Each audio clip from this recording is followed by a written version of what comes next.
Rooted in the Sports Tuesdays. We are back after a very eventful sports week. But more importantly than us being back, I got my better half. He's here this week. Now look, now don't you go flattering me now. Don't make me blush in public in front of the people. All right. Yeah, man. Well, it's good. It's Whew. good. It's good to have you back. How was the week off? Well, not week off. How was the week away? Man, it was cool, man. Duty calls, man. Well, you got to make a living. That's all I can say. You know what I'm saying? Still on location, but By any hey, it means is what necessary. it is, man. It's the highlight of the week right here. So definitely happy to be back and happy to get into this thing, man. Okay. Well, no, most definitely, man. Like I said, it's good to have you back. But hey, for anybody watching, we have some really cool topics today. Obviously, we know what's going on in the football world on the NFL side and the college football side. We'll definitely touch on that. But looking at the NBA side, we have a team that has been quietly effective, right? Went through a lot of adversity, but they've been quietly effective. When we look up, and still one. They're actually one of the better teams in the entire NBA right now, and they're off Yes, to a sir. fast, historic start. So we'll talk about that jumping in. And then yeah, man, our normal our normal week recap and week predictions. We'll jump into that as well. So let's Yes. get in and get out. And yeah, man, looking forward to a fun episode. Let's get into it, bro.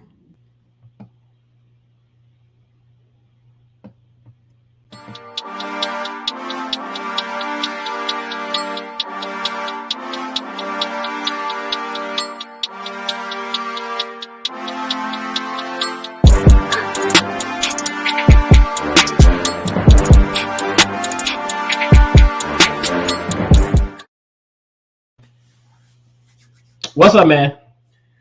And just like that, we are back, man. I wish I had a little better lighting, but we're gonna make it do what it do either way, man. We're gonna make it do what it do. Most definitely, man. So okay, kind of jumping into the action. The Celtics have probably had a tumultuous offseason, and that's to say the least. That's saying it kindly. Hmm. Obviously, with the scandal and the things surrounding former coach or suspended coach Ime Udoka. Hmm. Um, but I don't think anybody expected them to still. I think right now they're what 16, 17, and 4, Yeah, they are 17-4, 17 and best 4, record in the NBA right now. best record in the NBA. Jason Tatum is playing his ass off right now. It's almost like Definitely at an MVP level. at an MVP level. So I think my question to you, how how are they doing this? Because I feel like it looks a little bit different than last year. But Hmm. how are they so successful? What are they doing to be? Are they doing anything differently? But how are they so successful right now? Well, I think we kind of overestimated the impact that Emi Udoka not being with the team this year would have. And I say that because I think he's already kind of set the foundation. He came in there, he gave those guys a real defensive mindset. And then when you got, I'm gonna say really, one superstar, one budding superstar, and Mhm. and, and Jalen Brown. When you got two guys like that, man, and then you got a team culture of defense, pretty much the core group of guys are back. And then they made a couple moves in the offseason. One big move was bringing in Malcolm Brogdon. So I Mhm. mean, you just really got a well-oiled machine right now. As you mentioned, Jason Tatum is playing at an MVP level. He's averaging almost 31 a game. Jalen Brown's right behind him, getting about 26 a game. They have six players right now who are averaging double figures. Six guys. Mhm. They're 17-4 right now.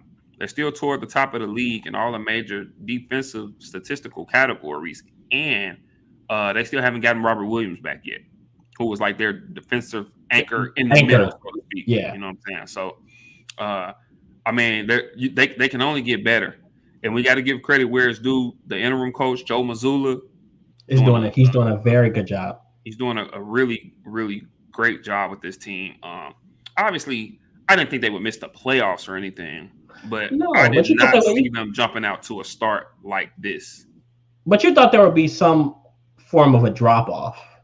Yeah, You yeah, know. I did. I did. I honestly thought, at least during the regular season, I thought they'd be a little more toward the middle of the pack.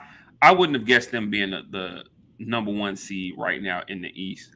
My prediction was Milwaukee, and I'm still kind of standing on that as the season progressed because they're playing well and they're still waiting on Chris Middleton to get back as well. So Right. I'm still kind of sticking with that pick as far as who'll be the number one seed towards season's end. But I Hmm. think Boston has shown me and shown everyone that last year was not a fluke, Hmm. and they're gonna be right there in the end. You know what I'm saying? To come out of the Eastern Conference, you're gonna have to see them. And, and I agree. I agree with everything that you're saying. They are showing that they're not a fluke. But I think what's crazy to me, what I researched and realized about them this year, is that they're winning, but they kind of switch reels a little bit. One, let's not take anything away from Ime Udoka. He is a great coach, and he did put emphasis on them improving defensively, Hmm. right? Which is why you saw Marcus Smart have his best year and win Defensive Player of the Year. But Mizzou, what he's doing is he has just taken them to another level offensively. They're off to actually a quite historic offensive start. Yeah, I want to say they're averaging 120.4 points per game. That's first. 119.9 offensive rating. That's first. 62.5 true shooting percentage. That's first. And a 58.5 effective field goal percentage. And that's first as well. and I'm gonna say this too.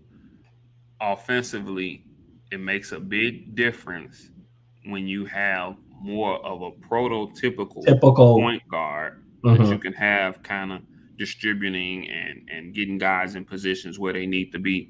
And crazy enough, ironically, if you look, Marcus Smart leads this team in And assists. assists. He's getting Uh-huh. about 7.5 assists a game, but that still doesn't minimize the impact that Malcolm Brogdon is having on his team. He's their third leading scorer on the team, and it still doesn't minimize the impact that he's having just being a real true study point guard, a guy who can get guys in places where they need to be and really, really, truly facilitate in offense. So I think Malcolm Brogdon definitely has a lot to do with that as well.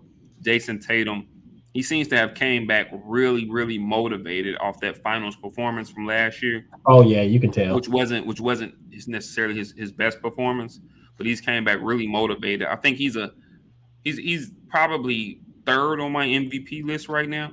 He's definitely like top. He has to be top three on anybody's MVP like list right now. He's probably like third on my list right now. Uh-huh. Man is playing phenomenal, and then Jalen Brown is right there. They actually, I think they won 2 or 3 games recently With without Jason without Tatum, Jason Tatum, they have exactly. Yeah, and they have. and Jalen Brown just picking up right where he left off, man. And I mean, and rightfully so. We give a lot of the attention to Jason Tatum, but man, that Jalen Brown is something, man. Like Yeah, he's a dog. he is, man, and you got to appreciate how he's able to willingly take on kind of a sidekick, kind of a Robin type role When he because really can be a number one option on his own team, he's really that good. exactly. I think that he's proving that he's good enough to be a number one option on another team. And I'll say this: you mentioned how they won a few games without Jason Tatum, and one thing we've noticed about hopefully I'm not chopping this man's name up. Was it Joe Mizzou? Joe Mazzulla. Hmm. Joe Mazzulla. Um, One thing he's doing is he's really in that offense, he's really found a way to get everybody involved. Whereas opposed to last year, you can tell it was the Jalen Brown and Jason Tatum show. Not saying Hmm. that other people weren't, but they fed so much off of what they almost became too dependent on those two players. So if they had a bad night at the office or a bad day, slow day at the office, then they more likely than not weren't going to win. But now they're learning how to really take advantage of the other pieces, the Malcolm Brogdons. I don't know. Hopefully, we'll see what they can do with Robert Williams when he gets back. But I just find it so interesting that he just changed formulas, whereas Emil Udoka gets there, they're playing great offense, but they're not really playing that great a defense. He kind of minimizes or slows down what they're doing offensively to really focus on the defensive end. And obviously, they were the number one defending team in the NBA last year after the All Star break. Word. And then, And yeah, and I was just gonna say, I feel like one of my issues that I had with Boston last year, even though they were making their run, mm-hmm. was their depth. But I feel Yeah, like this year they've obviously with the addition of Malcolm Brogdon, they had also signed Danilo Gallinari, who was a very capable scorer in this league. However, I think he tore his ACL playing overseas in the summer. uh-huh. But they're really proven to be a very, very deep team. Like I said, they have 6 guys that are averaging over double figures right now. They're playing upwards of 9, almost 10 guys now. So they're really getting deep. And this They're is playing. Yeah, once again, this is without Robert Williams being back yet, because when he gets back, he's probably going to jump right into the starting lineup. right. So I mean, they'll still be able to have a Grant Williams coming off the bench, a Derek White coming off the bench, depending on how they want to go with the starting lineup. Either Malcolm Brogdon and or Marcus Smart coming off the bench. They still, although he's far past his prime, but Oh, right. it's really good to have a guy like Blake Griffin Oh, down Blake on Griffin. your bench, because he's one of those guys come playoff time when you Oh, least they do got expect Blake it. Griffin. Yeah. And he's one of those guys, you may not see him very much during the regular season, but he is a veteran. He is a capable guy. He has been a multi-time all-star in this league. And he's one Uh-huh. of those guys where when you least expect it, when you need a spark come playoff time in a game, when you least expect it, you have a guy like him come in and really give you that energy, and you look up and he has maybe 15, 20 points in a game that you really, Right. really needed, you know. Uh-huh. So, and then Peyton Pritchard, who's a guy who I've always been a fan of. Peyton Peyton Pritchard. Pritchard, Yeah. he's a guy. He's an instant offense kind of guy. So, I mean, they're really a lot deeper team this year. And like I said, man, when it comes to the Eastern Conference, and I still stand by my pick of Milwaukee probably finishing with the best record in the East come season's end. But But you think that you're you gonna think have to go through Boston. Boston's gonna be a very, very tough out, especially when Robert Williams gets back as that anchor in the middle there. They're gonna be a really tough out. and I think they're going to need him because they definitely have had a drop off on defensively. You can tell that they miss him because I want to say they are looking at some of their defensive numbers. They have their 17th, what 112.2 defensive rating. They're 17th. They're 5.6 in steals, 30th, 5.4 in blocks, 11th. I mean, I'm not saying it's super bad, but I think for Mm-hmm. them, the level we saw them play at last year is a significant drop off in comparison to that. So I think that they definitely miss Robert Williams in regards to some of those numbers. And I also think because they're scoring so many points offensively, you're starting to see them really just kind of take off in games. And Mm-hmm. so some of those defensive numbers might get a little bit inflated because they're already up. And so come garbage time, some of these teams may be able to get their numbers up. So you look up and a team might have scored 100 points, but Boston has scored 120, 125 or something like that. You said they were averaging about 120 a game. 120 So a game, yeah. so I think some of those defensive stats still don't quite tell the story of how good a defensive team Boston is. And then once again, once Robert Williams gets back, I mean, we're talking about a guy. He could probably be a double guy. Like we're talking about a Right. 12, 13, and 10 guy, and then he's going to Still give you young too. Athletic, another 2 to 3 blocks. Still young, can still run the floor. athletic, can run the floor. So he's going to be a really crucial piece to them, especially on the defensive end. And I think that's the scary part about them. You're like, man, if they got the best record in the Eastern Conference right now, or is it in the NBA? In the NBA, And they're yeah, and they're struggling, or they have a few struggles, a few hiccups defensively. still some If room they for improve that, improvement. how much exactly? Because right now they're 25th in rebounds, and they're Hmm 29th in offensive rebounds. So And see, man, he's really going to help with that. yeah, And at some point, you got to think about that monster they got in Philly in Joel Embiid, Good and luck.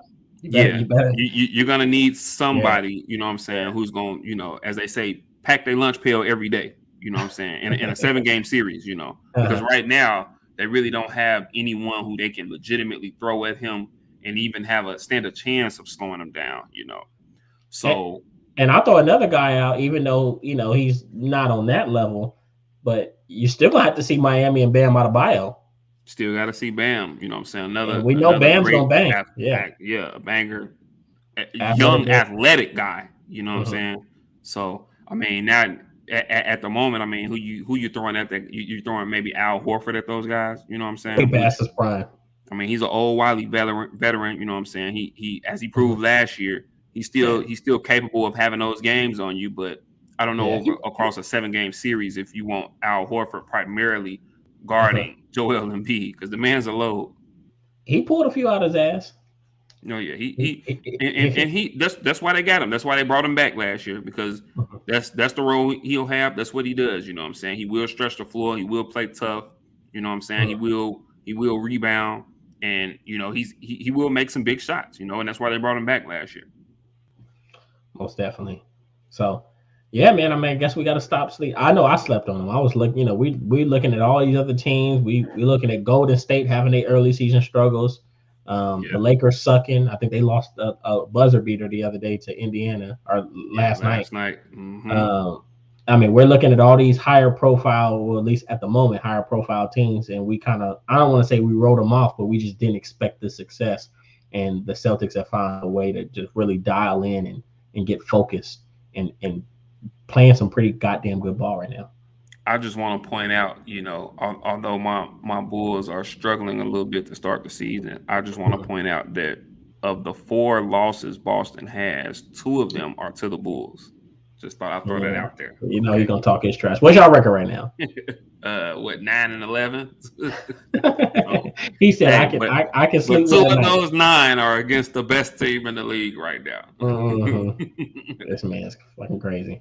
But no, like I said, shout out to the Celtics. I guess we'll definitely follow them and see how the rest of the season plays out. I hope they can keep up this momentum. And I feel like before we move on, as we're moving on, I think this offseason could have possibly made them even closer as a team. And Oh and yeah. I think it had to because there's no way you go through that. You're And then so close a to great the coach, at the to the start of the season. Like this man. was like 2 weeks before the season started, you know? And Yeah, obviously the Emi Udoka situation, bombshell happens. it's nasty. Yeah, it's very nasty. But yeah, I think this situation could have possibly brought them even closer. And shout out to Joe Mazzulla, like not like Yeah. being unfazed and stepping in and just taking charge. Yeah. And I mean, I fully expect more, especially if they keep this up, that interim role will be taken off, and he's going to be the full time head coach at the Boston Celtics. I can see So that. I you know, kind of equated not obviously to the success level because obviously Steve Kerr won a Kurt, championship I knew he was in going his to say first season Mark with Jack. Golden Again. State, but you just when you got a guy like Mark Jackson in Golden State who was there, who really Mhm. kind of set the culture and got that team along the right path, along a winning path. You know what I'm saying? And really got that team, really got those stars and Steph and Clay confident in themselves. Really got that team truly believing, hey, we're supposed to win games. We're Mhm. supposed to be great. I think Emi Udoka came in there and he was a voice unlike Brad Stevens before him, who I think did a great job. Brad Stevens is a great Oh, coach. I think Brad he did a Stevens great did. He job. did a really good job. Yeah. But Emi Udoka was just that new voice. He had that it factor, whatever it was, that Boston kind of needed to really get past barriers that had hindered them before and get to the finals.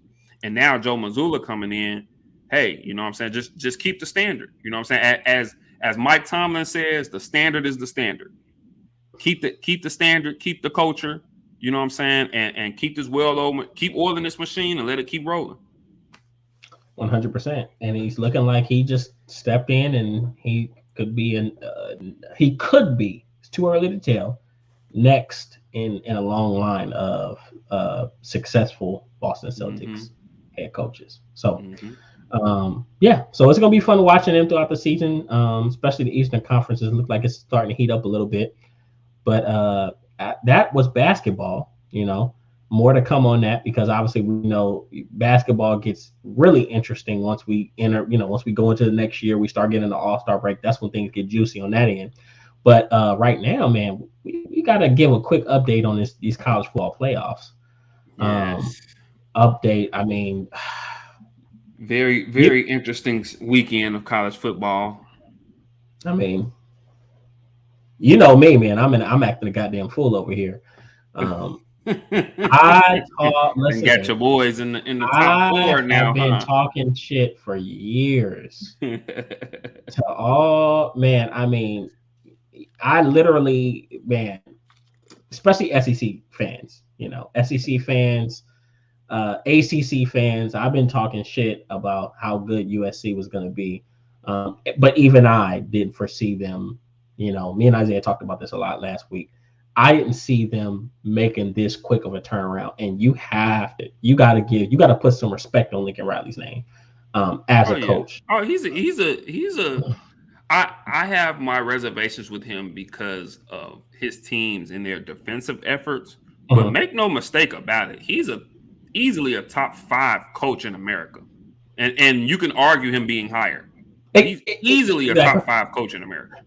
Exactly. No, and I would agree with that. Now on defensively, not to talk too much about USC. So for anybody knows the updated rankings, it is Georgia. It should be Georgia at one, Georgia's one, Michigan Michigan at is two, two, two, TCU at TCU is three, three, and USC USC has is went at to four. four, Four. and Yeah. then Oh, just is it? important to know, Is it? Ohio Oh, State State is at five, is at five, and and Alabama's then at six. Bama is at six. Yes. Alabama's at six. Right. You had Clemson lost, which helped Alabama jump. They lost to Hmm. South Carolina. My boy Spencer Rattler, he running up on us right now. Real quick, that's two upsets in a row for South Carolina. They're playing some great ball at the right time, and as you mentioned, Spencer Rattler finally seems to be bringing it all Hey, together and being that guy who people thought he was coming into college.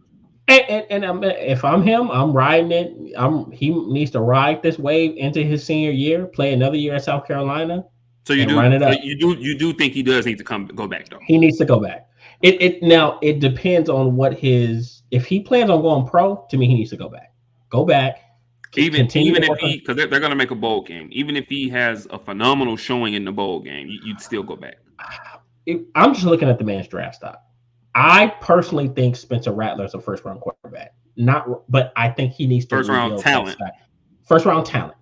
I Hmm. think he's a first round talent, but I think he needs to rebuild that stock. So Okay. I think going back for his senior year would be in the best interest. It'd be in the best interest. Plus, that team right now, they're building so much momentum to go into next season that Hmm. I mean, we could look up next year and they could be a 1-2 loss team, right? Yeah. They could look a lot different. So, but that's South Carolina and, Not and, to get and too Clemson. far off. Yeah. Not to Sorry. get too far off on them. No, it's good. Clemson, I never believed in Clemson anyway, so I thought they were fraud. I thought they were a fraud team this year. DJ Ugalele is probably He's might one of be the one of the biggest bigger plus. disappointments. Yeah. Oh man, That hey, I can God bless him. remember. Yeah, Man. God bless him. I don't want to talk too much. I don't want to have his dad trying to fight me. His dad, Big John. He's a Yeah. big 6'7", yeah, big guy. But all that looking into the top four, there are so many different scenarios this upcoming week. USC is playing Utah, Mhm. who beat them. Or was it? Yeah, they're playing Utah, who beat them. That's yeah. No, their only Beat loss. Yeah. their I only think that was loss, the which was 43-42 game a couple weeks ago. one. And then Yeah, Utah went 40. Yeah. yeah, They went for the Utah 2-point won, conversion. and then Kincaid had that 200-yard receiving game. Hmm. So they're going to get a chance to avenge that. And I'll tell you this: if USC plays defense the way they played against, if they play defensively the way they played against Notre Dame, they'll be okay. They'll be damn okay. So that's going to be a big game for them. They can't if they win, they're in. I mean, once Oh again, yeah. this is almost abnormal to think about because I didn't see college football playoffs this year for them. But all they have to do is handle business, and they're in. Yeah. Um, It's not going to be easy. You know, obviously Utah went in there and was physical against them once. You know what I'm saying? They pulled out a win.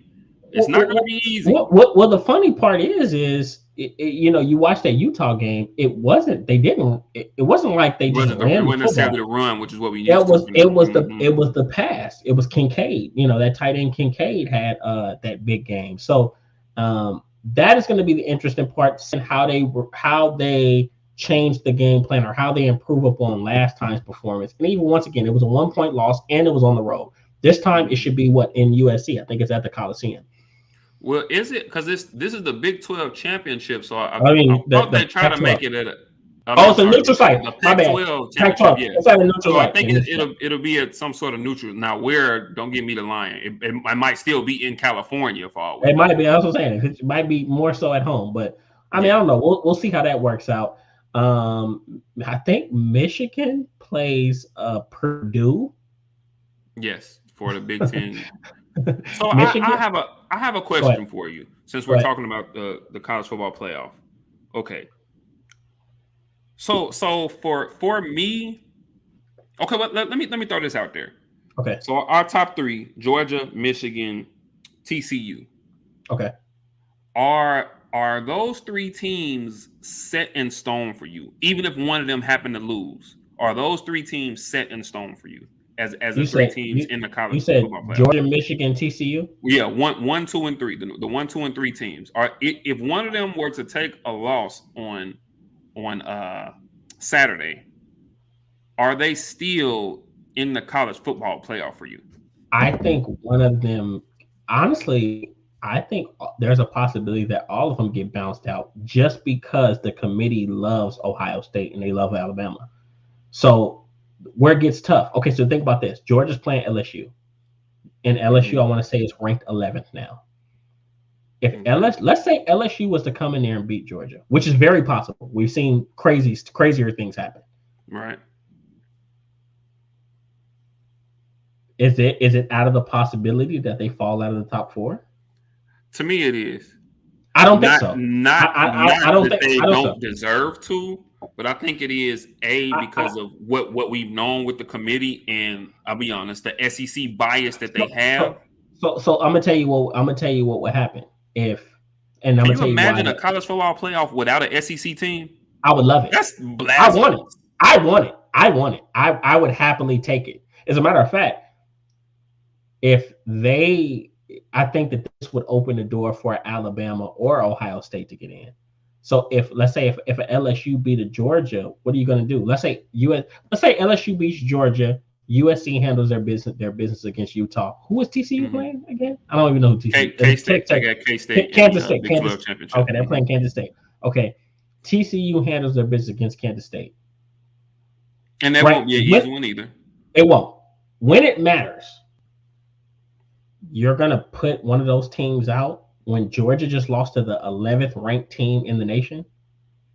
That's tough. I think their argument will be that because they already had Georgia at the beginning of the season as the best team in the nation, I think their argument will be A, that they have such a love and affinity for the SEC, and B, their argument will be in their eyes, not saying that I agree, but in their eyes, Georgia has been head and shoulders the best team in the nation.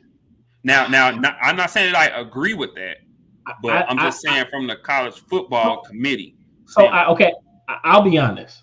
And I've heard multiple people say this, repeat, this sentiment.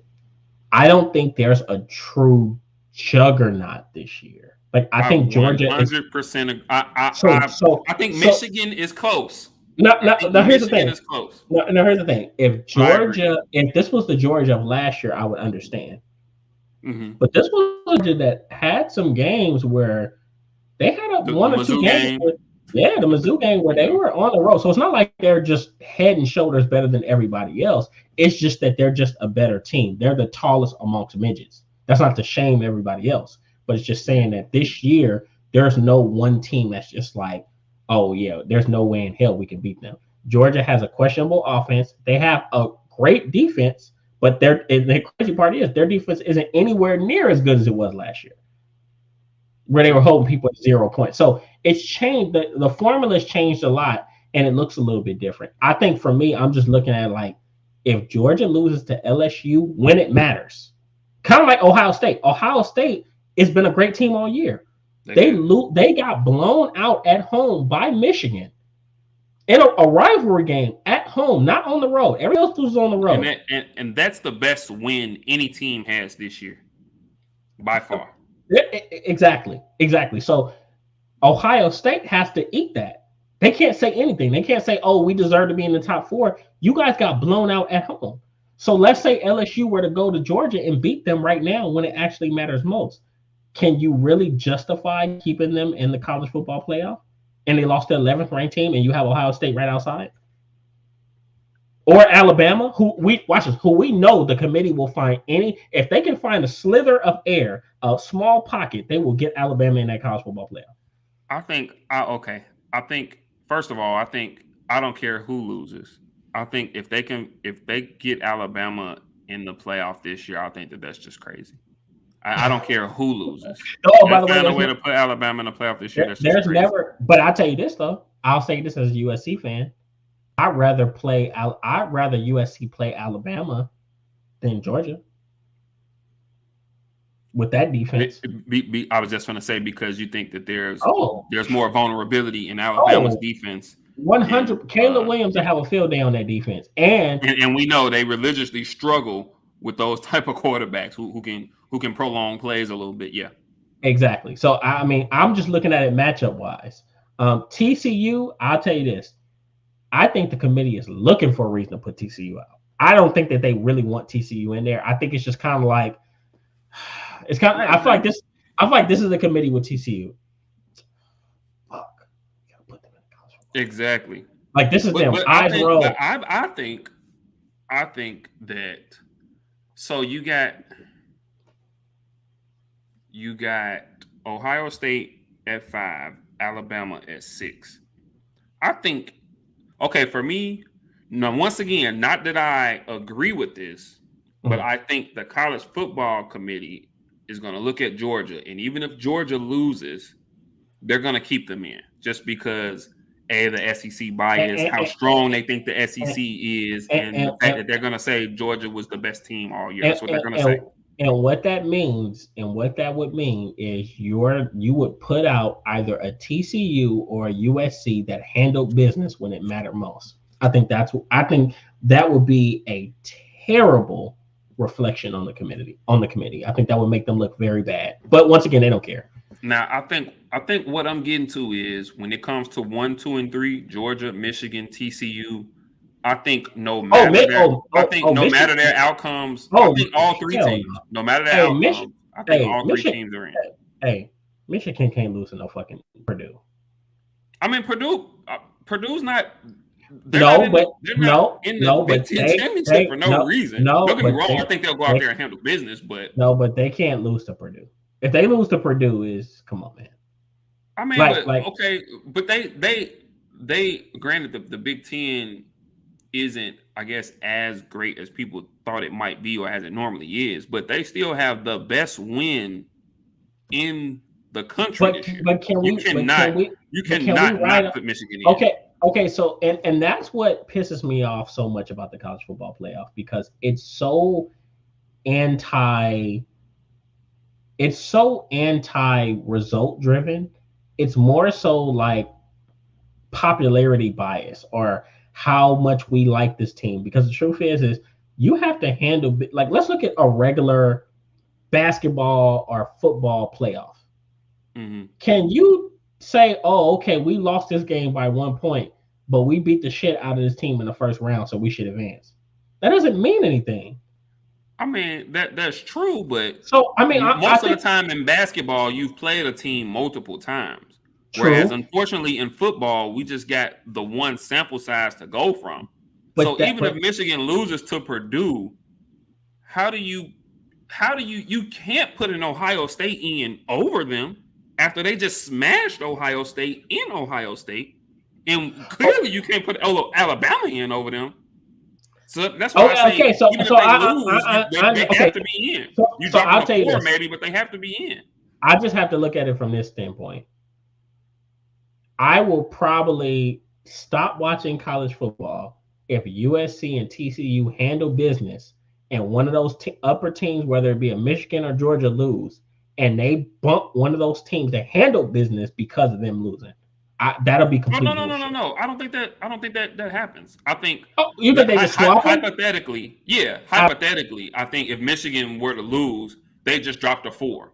I think if Georgia were to lose, they just dropped a 4. I think if TCU were to lose, they just dropped to 4. yeah. I mean, I don't know. I mean, but I don't. No, I no, no, just no. don't. Excuse me, excuse me. I If just TCU loses, that's my one caveat they're right out. there. They're If out. TCU loses, they're probably gonna put Oh, they're out. Ohio State in.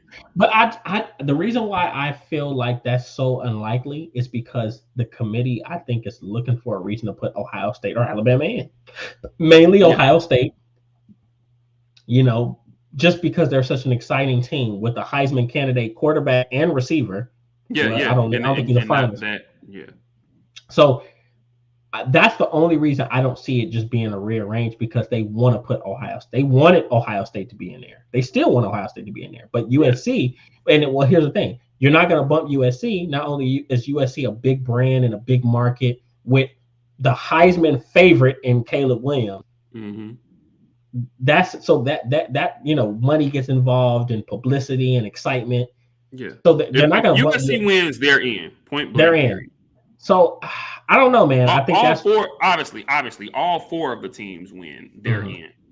I exactly. think. I think that Georgia and Michigan, no matter the outcome, win or lose, are in. I think if TCU Okay. loses or USC loses, Ohio State gets in. Oh no, Lord no, that's a forbid, fact. and Lord forbid, both of those teams lose. Like Jesus, Hey, Lord if that forbid, shit, both I'm of gonna tell those you this. teams lose. If that happens, I won't watch the college football playoffs this year. If TCU, You know if both of those teams loses, you know they're gonna slip Bama in there. they gonna slip Alabama and Ohio State in. But Mm-hmm. some people are saying because isn't Tennessee at what 7? Yeah, but I don't think Tennessee really has a chance because But they say, Herndon Hooker's out for the season, and I don't oh think yeah, okay. they're. Now if he was there, they would. That was Oh, gonna say, oh yeah, absolutely. yeah, they would slip. If he was there, I think they'd be ahead of Alabama. Yeah, because they beat them in head to head. Yeah. So yeah, but yeah. I mean, that's college football. That's the college football playoffs. A lot of stuff riding this weekend. Friday, I will be live at 5. I'm going to somebody's bar or sports pub or something like that. I might be a Buffalo Wild Wings or Dave and Buster's, but I gotta watch this USC versus Utah game on Friday. And then obviously we got Oh, they're playing Friday instead of Saturday. they're playing Friday, and then Okay. Saturday will be Michigan and Purdue. So, Okay. and I think I want to say would it be early sometime Saturday will be Georgia and Georgia LSU. LSU. Georgia LSU. So that's gonna be a good fucking game. Brian Kelly's gonna be Oh ready. yeah. Yeah, Oh that's yeah. gonna be. They're not. If you think Georgia's just gonna go in there and do whatever the hell they want to do, you got the game twisted. I think it's going to be a pretty ugly one too. Oh, I it's gonna won't be be ugly. surprised Yeah, if it's a 13-9 game, something like that. yeah. So it's gonna be fun. And once again, if LSU wins, it's gonna be. It's gonna be. I still think Georgia gets in. They might, No, I they'll mean, drop them, but I still think they get in. I mean, possibly, but it's gonna shake things up. It's gonna make things interesting because guess what? Then it would change the matchup because Oh then yeah, Michigan. Because guess what? Let's say they drop to 4, Michigan will move up to 1. So Michigan now moves you up got. So watch this. So now you got Michigan and Georgia playing each other. Let's say they kept it how it again is. because They I just think they rearranged played it. each other. They played each other last year. Exactly. Michigan would play Georgia, and USC would probably play TCU or whoever jumped in if TCU loses. And I then mean, I think this is an interesting element too. If I'm not mistaken, one of those college football playoff games is played in Atlanta, which mhm. is almost like a A virtual home home game for Georgia. game. Exactly. So I don't know, man. I'm hoping. I don't want my Trojans to have to play Georgia. Uh, you know, Oh, for the first game. No, initially, I don't. yeah. I don't want them to have to deal with that. I rather them play a. If they got to play a TCU, I'll take that game. I'll happily take it. So, Oh or yeah, yeah, I'm sure TCU is I'm sure any of those teams there would happily play TCU. Exactly. And then watch this. And even if they'll lose, they'll at least be in the national championship, which for Lincoln Riley to me is that's huge. Oh yeah, So oh yeah. And then he still got he'll have Caleb Williams back for another season. I mean, and, even and we're looking ahead here, but I mean it's hard to foresee a scenario where they're not maybe one or two preseason next year. and here's the crazy part. Lincoln, first of all, Lincoln Riley is for anyone that doesn't know, Lincoln Riley's a phenomenal recruiter. Hmm. Right. Now he's with a bigger brand, and in his first year, and let's just assume everything goes to plan, his first year, he went to the college football playoff. Yeah. Add that with the brand, with NIL. If you guys think that recruits aren't going to be going crazy, frothing at the mouth to sign with USC, especially in the West Coast, you guys are crazy. And Like, then you got to throw, and I know we spoke to this before. You got to throw that transfer portal in too, because that's another reason why you can quickly see a team kind of turn around because that transfer portal is something else where guys are now able to go to another school and play right away. I remember there was a time when you'd have to sit out and redshirt all that. Those that's aren't the over. days anymore. You can go Yeah. right to another school and play right away. And play right away. Yeah. So it's changed a lot. It's college football has changed. The entire landscape has changed significantly. So, yeah. So a lot of fun coming for college football. A lot Definitely of stay interesting possible scenarios. a lot of interesting possible scenarios. But obviously, we got our Week 12 recap of the NFL, and we're going to jump into our Week 13 predictions. So let me go ahead and share the screen as I always do. There were some interesting games this week. A lot of games came down to the wire. A couple games were won on 2-point conversions this week. So really an interesting week this week. Yeah. So we had our obviously we had our Thursday The Thanksgiving Thanksgiving games, Day games, yeah. which were all very entertaining. I loved each Mhm. and every one of them in a different way. Um, First game we had the Bills Lions, which to tell you the truth, I'm gonna go ahead and say it. I'll be the one guy. I've been banging for them all year. The Lions are Mhm. showing that they are actually a really fucking good football team. They just keep barely missing the mark or making one less They're play. still kind of learning how to win or close out games. Exactly. They're still kind of learning that. But I mean, the pieces is there, the efforts there. You can see the mindset slowly changing. They're not like these lovable losers anymore. Like they're going in, they're trying to smack you in the mouth. You know what I'm saying? And for anybody that really watched this game, the Bills were on the ropes. Like Yeah. they didn't dominate this game. You didn't look at you didn't honestly. If you watch this game, you didn't think that the Bills were the better team. You just thought that they made one more play to win the football game. And the Hmm. Lions once again did a great job, really with balance, running the football, throwing the football. Amron St. Brown is I have to be cocky because I'm a USC guy, but he's a fucking star.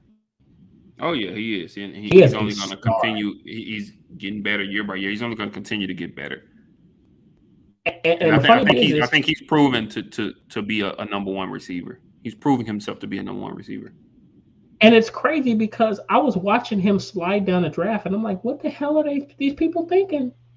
He fell to the fourth round. What are they thinking? Yeesh. And by the way, he is like Tom Brady. He can name every receiver picked ahead of him. And you gotta love a guy with that kind of fire in him. You gotta love a guy Yeah. with that kind of fire. So 9 receptions, 122 yards against arguably a top two, top three defense in the Bills. So Yeah. he's a Now force to be reckoned with. something to keep an eye on for the Bills. Von Miller did get hurt in this game. They say it's not a torn ACL. However, he It's will just playing. miss some, substantial time. So just something to keep an eye on with the Bills. And then I'm not sure. I'm not sure if Trey White is back yet either.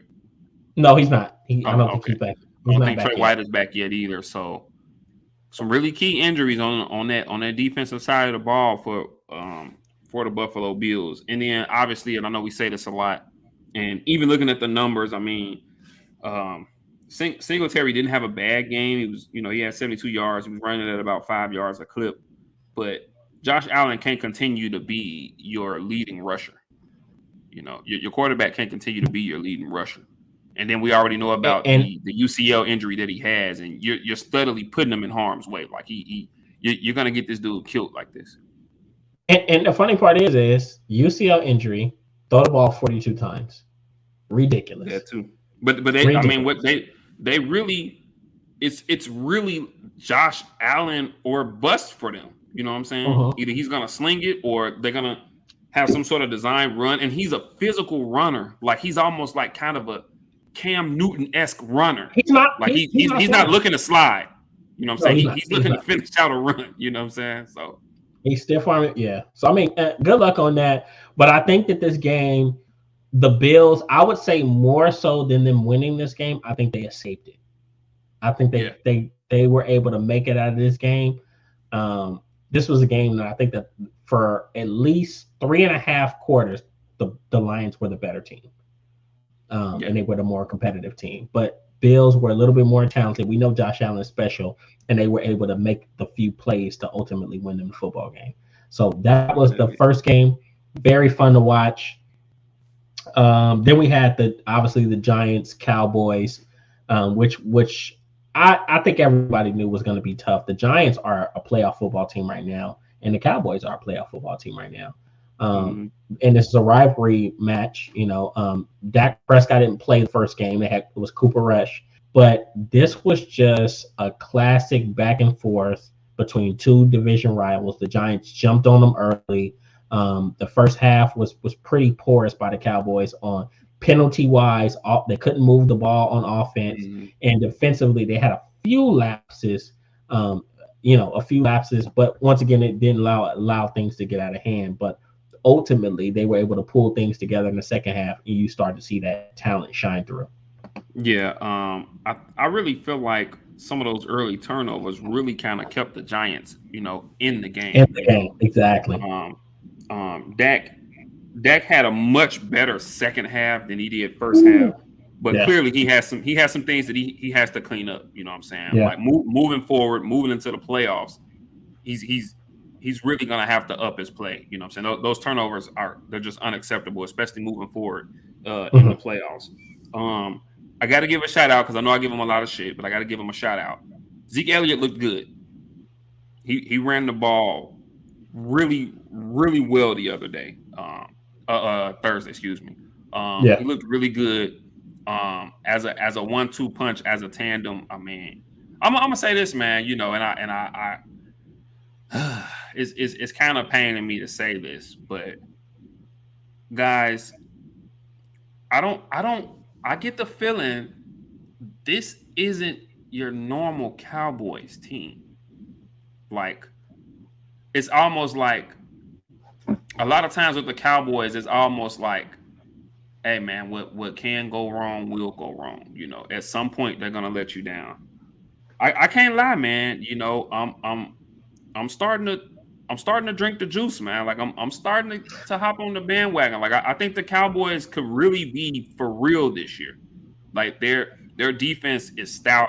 Dan Quinn has done a phenomenal job. I don't think he'll be there too much longer. Don't be surprised if he's gone next year. I don't think Dan Quinn will be there too much longer. But he's done a phenomenal job. Defense is phenomenal. CeeDee Lamb in these past couple weeks has really looked like the man. He's really kind of shown you why they were willing to let Amari Cooper go. You know how obviously they got this 2 running back tandem. Great. Dak Prescott, we know what he can do. You know my affinity for Dallas Schultz. Dalton Schultz. Dalton Schultz, excuse me. I mean this team is they you can argue maybe outside of the Chiefs, you can argue they're maybe the first or second most complete team in the NFL. And I'll say this before we move on to talk a little bit about the Giants. I'm gonna tell you something quietly that Dallas is doing well. they might have one of the deepest tight end groups in the fucking league. Oh yeah. I mean, it's nothing for them to put four tight ends on. Cameron Brate lost the job, was on the practice squad. They put him back on the active roster. They literally are employing four tight ends. All of them made The plays, and kid Ferguson looks good. Ferguson jumped over somebody. He did. Peyton Hendershot, who's an undrafted rookie, Dallas has an affinity for undrafted guys. He scored on a tight end reverse, and Kellen Moore going in his bag. With a lead block from Brate, the fourth tight end.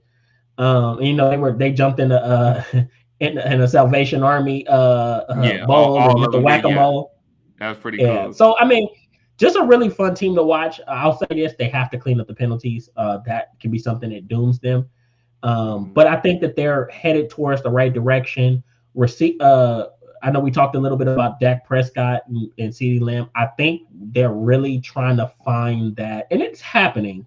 But I think they're trying to find that connection that he had with Amari Cooper. Where one thing I would say about Dak Prescott and Amari Cooper, they had an almost telekinetic. The instant Amari Cooper got there. Oh, the instant he got there, they just had and I think that was a mid-season trade. That was an in-season trade, if I'm not mistaken. It was a mid-season trade. They didn't even know off-season. The instant he got there. Yeah, exactly. So he's trying to find that connection with CeeDee Lamb, and he doesn't have it yet. He understands how to throw to CeeDee Lamb, but they don't have that, that telekinetic connection, that Pacific Rim type connection where I know what route you're going to run. So that's what they're working on. On the other end, I'm going to look at the Giants, man, and I'm going to, even though they lost this game, they had a lot of injuries. Brian Daboll, I can't say enough about him, what he's done with this ball club. They are good football. I'm not saying they had the best day at the office because they didn't, but this is a team that genuinely believes that they are supposed to win now. And that's something I couldn't say a year ago. And I love seeing how upset he was after the game. Like, I'll be honest, as a guy that grew up watching the Cowboys and that covers them and loves them, I looked at this game and I'm like, let me go ahead and enjoy it now, because in a year and a half, we might be on the other end and the Giants might be beating us or beating the shit out of us, because I think that Brian Daboll is building a monster there. So just shouts out what he's doing on that team. Defensively, Wink Martindale was missing some guys. He did a great job, at least. I know he blitzed Dak Prescott a lot. Kayvon Thibodeau had one of his best games this season. He had like 7 pressures or something like that. Mm-hmm. So, I mean, I would say this. It was an impressive game from a team that was injured. Yeah. I agree. Yeah. But like you said, the Cowboys, came out in the second half and just kind of flexed their muscle. But I mean, the Giants, I fully expect the Giants to be a playoff team. So, they'll be a playoff team. Oh, and by the way, I made this prediction. We're going to continue on, but I made this prediction today, and I'm not saying it's going to stay this way, but as it stands right now, if the playoffs started today, all 4 teams from the NFC East would be in, and that's a very real possibility by season's end, because I mean, the NFC has just been head and shoulders better than everybody else. So, it is. If they could make history. Just saying it again. They could. I still it's possible. I had 2%. Seattle. I think not too long ago I thought I had Seattle. I know you mentioned that before. I still think Seattle will sneak and get that last playoff spot. But I mean, and we'll get to Washington in a minute. But I mean, they're winning games. You talking about Seattle. I still think San Fran is going to have a hard time getting into the playoffs. Oh no, they're about to take off. Shit, you fucking crazy. We'll get to them. They ain't played nobody. But anyways, Patriots Vikings. Let's move through them quick. I mean, pretty back and forth game. The Patriots, we know, are not supremely talented, but a very well coached team by Bill Belichick. Mac Jones actually had one of his better games of the season: 28 for 39, 382 yards. He was slinging it, exactly. Mm-hmm. But Minnesota, I think, one because they were just a little bit more talented. We know Justin Jefferson, who is fully making his mark and saying he's the best receiver in the league. 9 reception, 139 yards, and 1 touchdown. He Just had count up. You know what's crazy? I feel like it's two things you can count on week to week. Okay, you can count on Nick Chubb running for 100 yards, and you can count on Justin Jefferson getting 100 yards receiving. Like facts. No seriously. facts. No, I mean that's facts. I can't even sit here and go back and forth and argue with you about that. He's really shown himself to be a top two, top three receiver in this league, and arguably number one.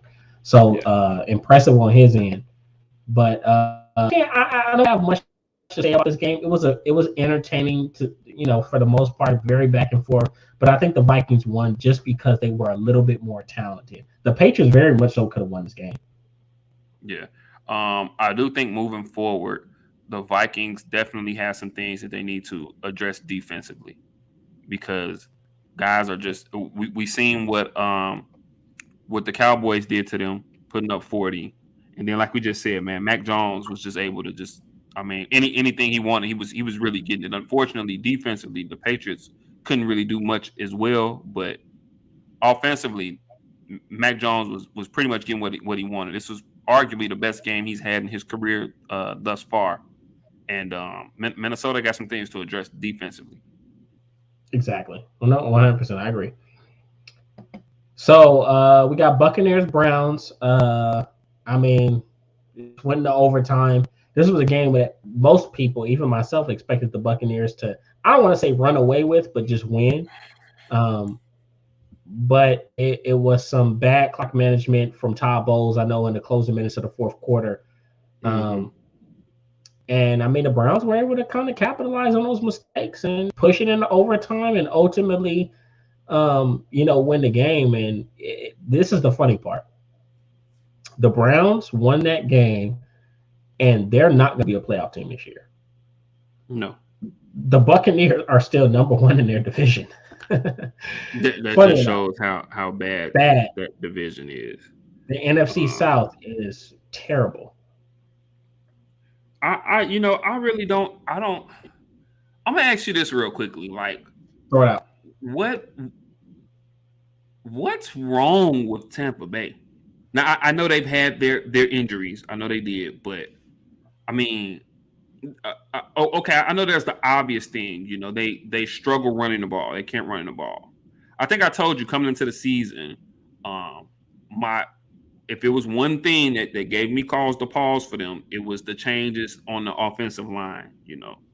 And I guess for me, it's not even so much like if you look at the numbers, I think they've given up maybe the second or third fewest sacks in the league.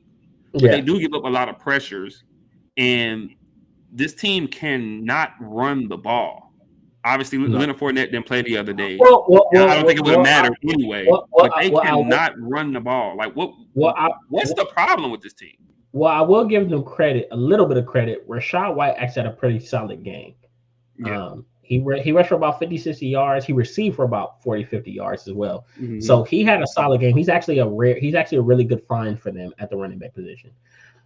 To me, I mean, I'll keep it very simple. It may sound too simple. I think you're seeing the impact of the coaching switch. Bruce Arians going up in the front office and Todd Bowles taking over. I'm never, especially me, I'm never the one to trash another black man because I want to see, African-American head coaches get the opportunity. But Todd Bowles in particular wasn't a great head coach when he was in New York. He wasn't. I mean, now as a coordinator, you could say that he's fielded some very elite units as a coordinator. But I think that you're seeing some of the disconnect and some of the issues that they're having offensively. There's nobody that can sit here in my fucking face and tell me that Bruce Arians couldn't have corrected or figured out a few of those offensive deficiencies and made them better moving forward. And I think he's doing his best to help, but it's not the same. He's not in the trenches with them. He's not the coach. He's in the front office right now. So, for the most part, when Bruce Arians first got there, he was calling the plays, and then eventually he kind of gave and passed it off to Byron Leftwich. But that presence, he's not there anymore. So you're seeing that not only have they had injuries to important personnel, i.e., a Julio Jones, a Chris Godwin at times. I know Leonard Fournette has battled his hiccups, and they had some injuries on the offensive line, but they just haven't been able to make the adjustments to overcome adversity or overcome injuries. And I think that's what it is. Todd Bowles, I love him to death, but I think it's very comparable. We'll talk about them in a little bit, but I think it's very comparable to what you're seeing right now in New Orleans with Dennis Allen. You're getting these coaches who I think who are great coordinators, but they're just not meant to be head coaches. Yeah, I can agree with that. Keep And it nice also, I'll say this too, man. Tom Brady. He's if you watch him, he's starting to miss throws that he would make routinely. So, right. I mean, the man is 45. Father Time is undefeated. So, but yeah, I agree. A very kind of a surprising outcome here. I just kind of knew Tampa Bay coming off of a bye week at that. I just knew Tampa Bay would go out there and make quick work of these guys. But hey, that's why we play the game. Look, and they're gonna mess around and still make the playoffs. They're gonna make the playoffs with 9 losses. Mess around. And what a home game. God bless them. So yeah, Bucks Browns.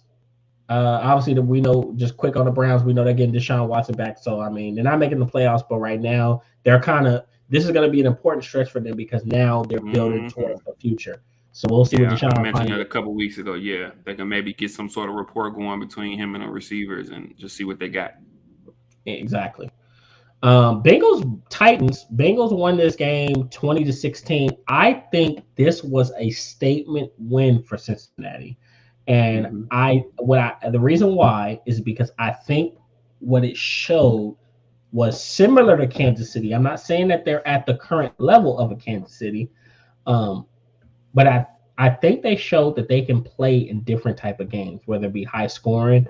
This was a game against a tough Tennessee team, knockout, drag out. Like when you play Tennessee, you're gonna get punched in the mouth. Yep.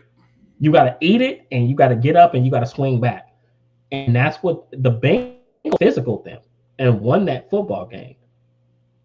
And they did this without. Just want to point out they did this. Obviously, Jamar Chase is still out, and without Joe Mixon. Without two of their best players, without two of their franchise cornerstones, they won this football game in physical manner. In Tennessee, on the road. Oh, on the road. And by the way, I'll say this: we got to give a shout out to Samaje Perine. He is showing himself. Yeah. I'm not saying he's a starter somewhere else. I mean, you never know, but he's more capable than people thought he was. Oh yeah. Yeah. I think we've seen that at Oklahoma though. I mean, I think we seen that there. We know what he's capable of, and I agree. I don't know if he can be a starter elsewhere, but he's definitely an NFL running back. And in a situation like this where you need a couple games from a guy, he's a great guy to have. Exactly. 100%. So, yeah, I mean, in Tennessee, I mean, this was just a game that they weren't able to bully a team, but Tennessee's still in the fold. If they play a lesser team, they play the Eagles next week. We'll talk about predictions. I got them winning that game. That's another story for another day. So, real quickly on them though, on Tennessee, I think they might have found something in Treylon Burks though. I really like. So. He almost reminds me of AJ Brown. Well, yeah, but I think he's. Funny enough, I think he's more athletic than I think he's more athletic than AJ Brown is because Treylon Burks was a multi-sport athlete. If I'm not mistaken, he was like a baseball, basketball, and football player. Really? Multi-sport athletes move different, man. I don't know what it is, but they operate on a different spectrum than other players do. So, I mean, no, for real, it's just the God's honest truth. Like guys that play basketball and I don't know, they just come like look at Deion Sanders and Bo Jackson, significantly better athletes than everybody else, multi-sport athletes, right? Agreed. So so that was Tennessee, Cincinnati. Texans, Dolphins, not much to talk about here. The Dolphins kind of flexed their muscles.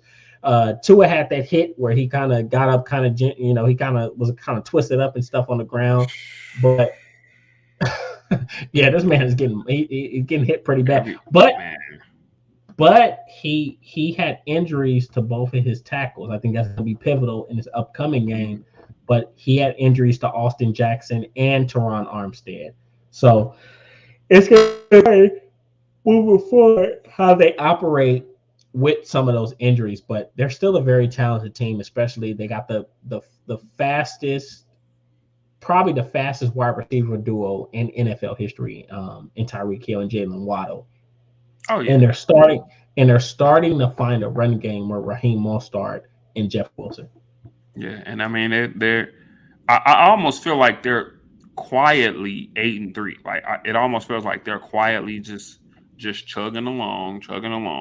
Defense is starting to come together. We know they have to pick up a Bradley Chubb, which I think is big for them. They still, and I think they got Melvin Ingram at the other end. So they're just slowly but surely just chugging along quietly at 8-3. And don't be surprised come playoff time if this team shocks somebody. Oh yeah, I know 100%. I think they're going to be. I think they're going to be really dangerous. And I once again, I'm not going to spoil my predictions before we jump into them. Uh, Bears Jets. I think that we go ahead and let's jump to the highlight of this game. Zach Wilson got benched. Mike White started. Cowboys bred. We drafted him and developed him, and then we gave him to the Jets as a gift. Um, but Mike White showed the fuck out. Oh You know, yeah. he Oh showed yeah. the And, fuck and, out. and, and granted, God bless my Bears. Our defense is atrocious right now. But yet and still, I mean, he was damn impressive. Oh And yeah, and yeah, you yeah. can see the excitement in the team when he's out there. You can Oh yeah, see it's just a different type of move. It's a different swag, even on the sideline. Like those guys feel like, okay, we got a competent guy behind center who we can go to battle with. and the funny part is you know, oh, excuse me. You look at Elijah Moore, who's been embattled all season, and Jesus Christ, well, I have to give him credit because despite his frustrations, you never saw him truly lash out. Not truly, Mhm. like you never saw him really go off. Like he showed that he was frustrated, but he never really went off. But what you learned in this game, what I realized in this game was he didn't go off because it was about Zach Wilson. And he didn't want to throw one of his other he as much as he was frustrated, he didn't want to throw a teammate under the bus. Mm, And Mike White starts, Elijah Moore scores. yeah, Go figure.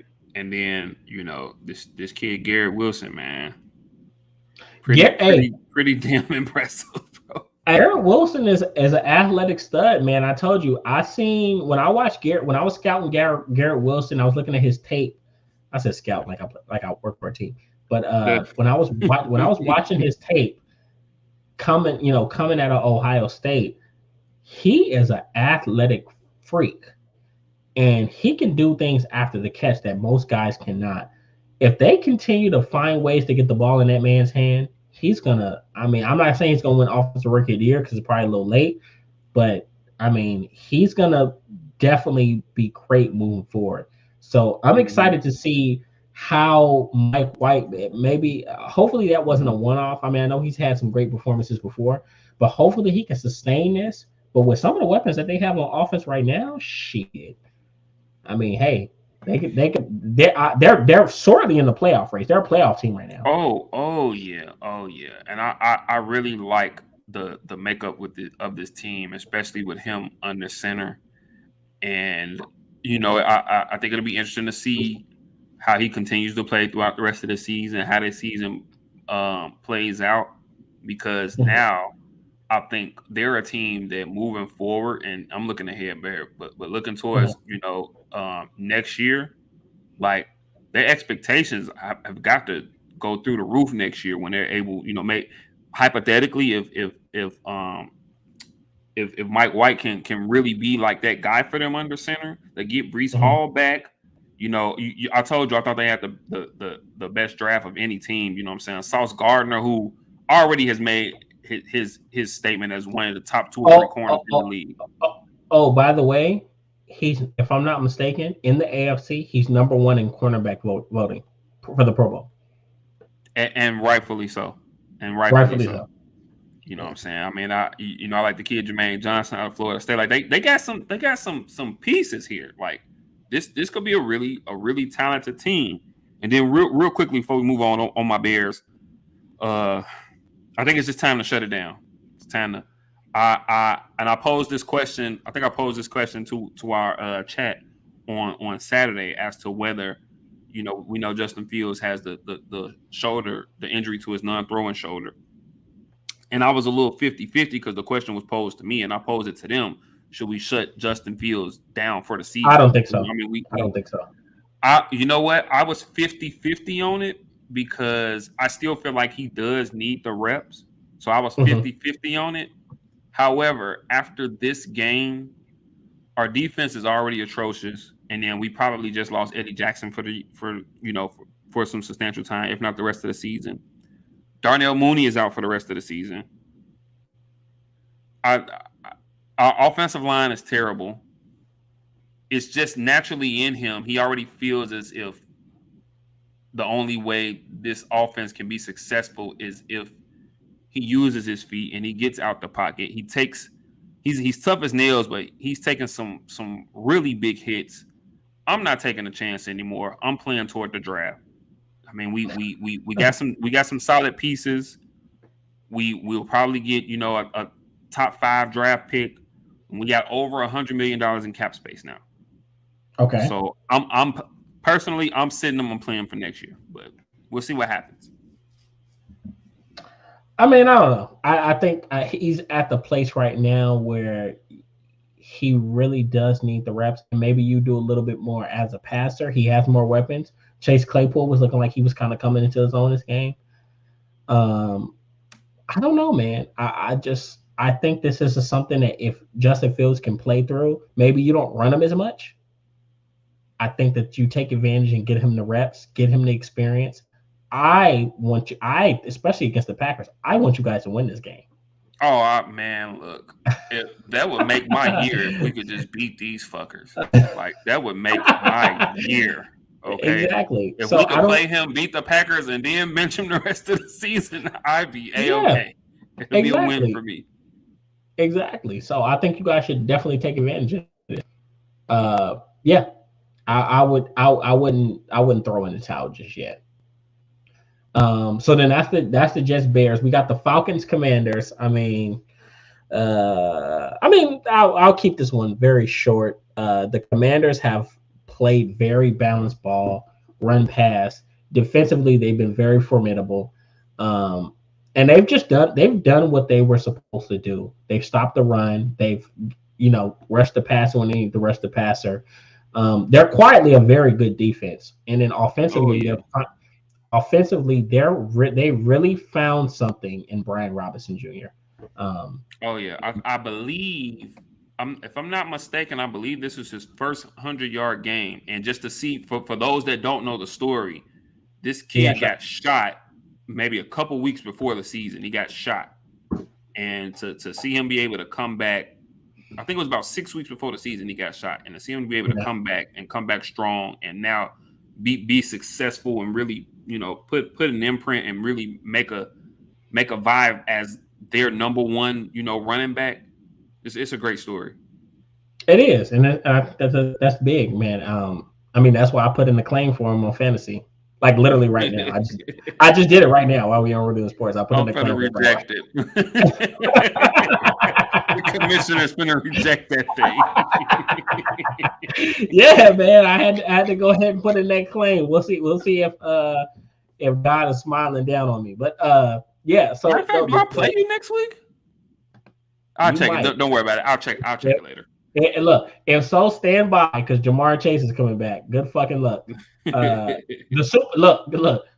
What they say when Jordan said I'm back, they said the man is back. Jamar Chase is back. So I get my score back.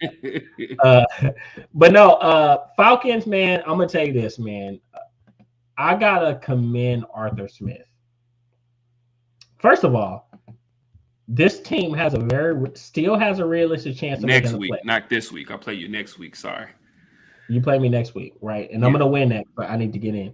But anyways, I have to commend Arthur Smith. I have to commend him for sticking to his guns because they still have a playoff chance, and he is dead fucking set by hook or crook. He is gonna stick to Marcus Mariota, despite man by hook or crook, despite his passing deficiencies.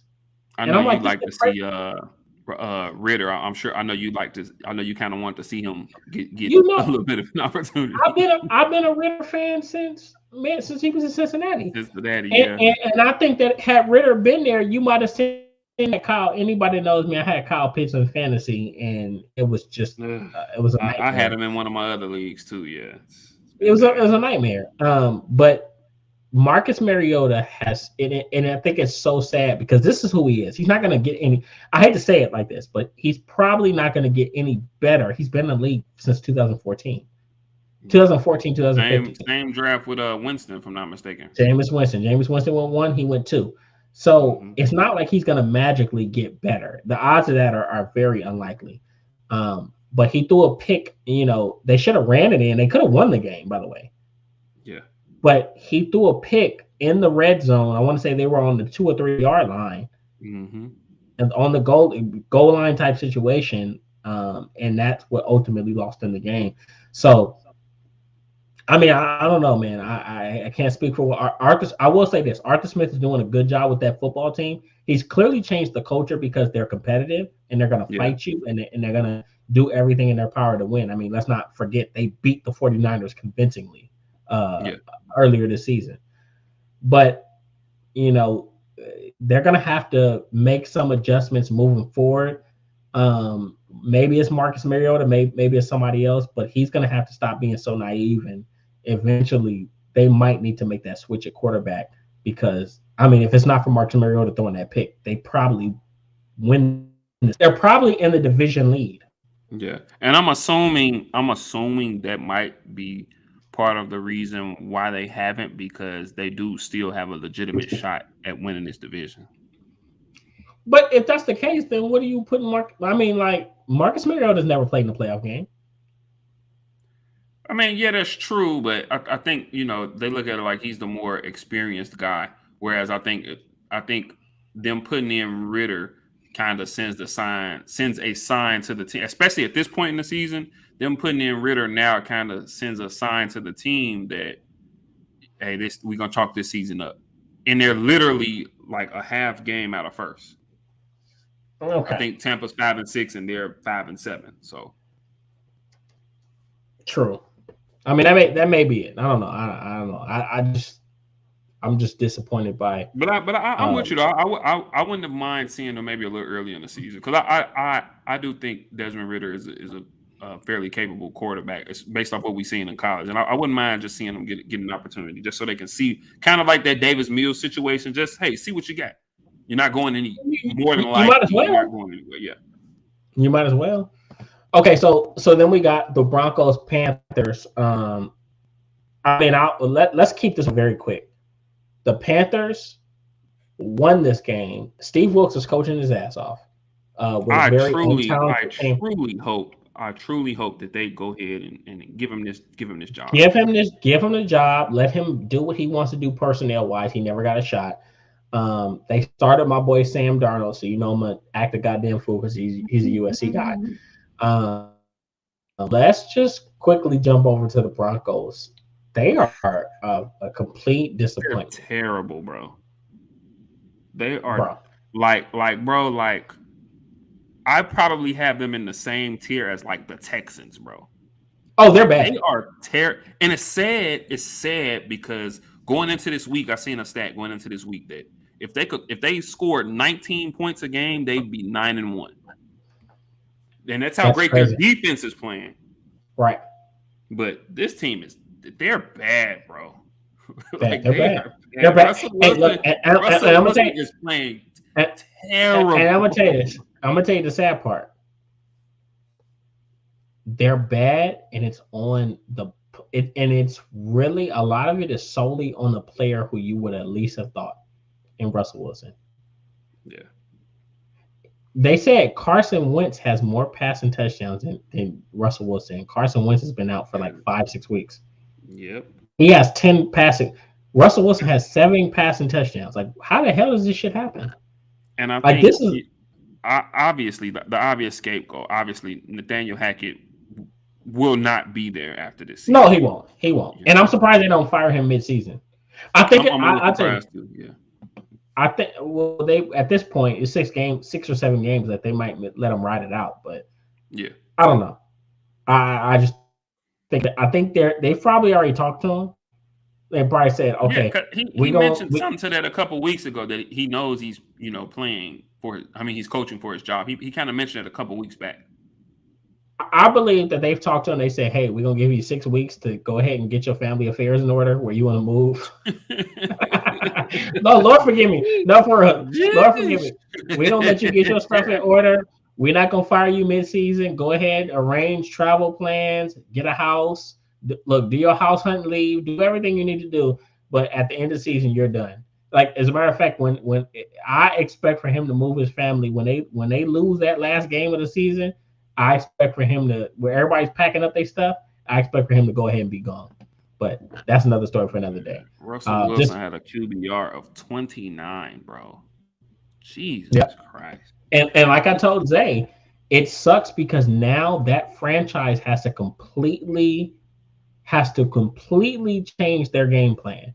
Because at first it was is gonna be, I don't want to say the savior, but he's gonna come in here and change things. He's gonna come in here and take us to another level. Now they have to treat him like he's a lesser quarterback. They have to literally say, how can we make things easier for Russell Wilson? And they didn't believe that they were going to have to do that. So a completely new game plan. Yeah, and obviously they're going to need to get another coach in there. They're probably going to be in the running back market. You know what I'm saying? They'll probably be needing another running back. We seen they let Melvin Gordon go. I think that was a couple days before the game, but they let Melvin Gordon go, who fumbling the ball all over the place this season. So they're terrible in the red zone. So well, I'll tell you this: they got a first-round pick back for Bradley Chubb. It would behoove them to do everything in their power to get B. John Robinson from Texas. Yeah, from Texas. It would do it would behoove them. Agree. Yeah. I agree. So we got Ravens, Jaguars. I know Bo is not liking this at all. But the Jaguars. Oh, and by the way, I'm on Bo's ass now because I told Bo. I don't know if you seen what I said in the chat. Yeah. Oh yeah. I said, Bo, you say you guys are with the Bills and the Chiefs. So now I'm gonna hold you guys to that standard. Now here's the crazy part. I'll go ahead and I'll switch reels a little bit. I genuinely believe that Doug Peterson is building a really good Jaguars team. But as we expected. I look, I watched Doug Peterson coach Philly, and one thing I can say about Doug Peterson, he's a damn good coach. He's a builder. He's a culture builder. More importantly, he's a motivator. He knows how to handle quarterbacks. He does wonders for quarterbacks. Doug Peterson can coach his ass off. And what we've seen him do with this Jaguars team, it hasn't been pretty. And I think he understood, he knew coming into the situation, especially off of the Urban Meyer 1 year, just complete bomb. He knew that it wasn't going to be an easy process, but he's committed to the process. Trevor Lawrence, for the most part, if you look at the entirety of this year, he's looked either bad or below average. And this game was this is the guy from Clemson. Oh yeah, if you look at it, I say maybe over the past 3 weeks, he's been coming along. And I think this here past Sunday was just like, okay, I got it. I think I figured it out now. Okay, that's okay. I'm him again. I'm that guy. This is why they drafted me. And can I say this? For the first time in a while, Zay Jones is looking like that guy that got drafted at the ECU. I don't know if people may have forgot when Zay Jones came out of ECU, he was that fucking guy. Yeah. And he got drafted pretty high in the second round. He just fell off because of off the field issues. He went to Buffalo. He wasn't able to, and plus Buffalo was terrible when he got drafted to Buffalo. Mm-hmm. So, I mean, I think hey, he I'm spent a little still. time. I think he spent a little time with the Raiders as well, didn't he? He did. He was with the Raiders the last few years, but he went from Buffalo to the Raiders, and now he's with Jacksonville. And he's looking like he could possibly make that jump and be that guy that people thought he could be coming out of ECU. So, And I mean, I don't know.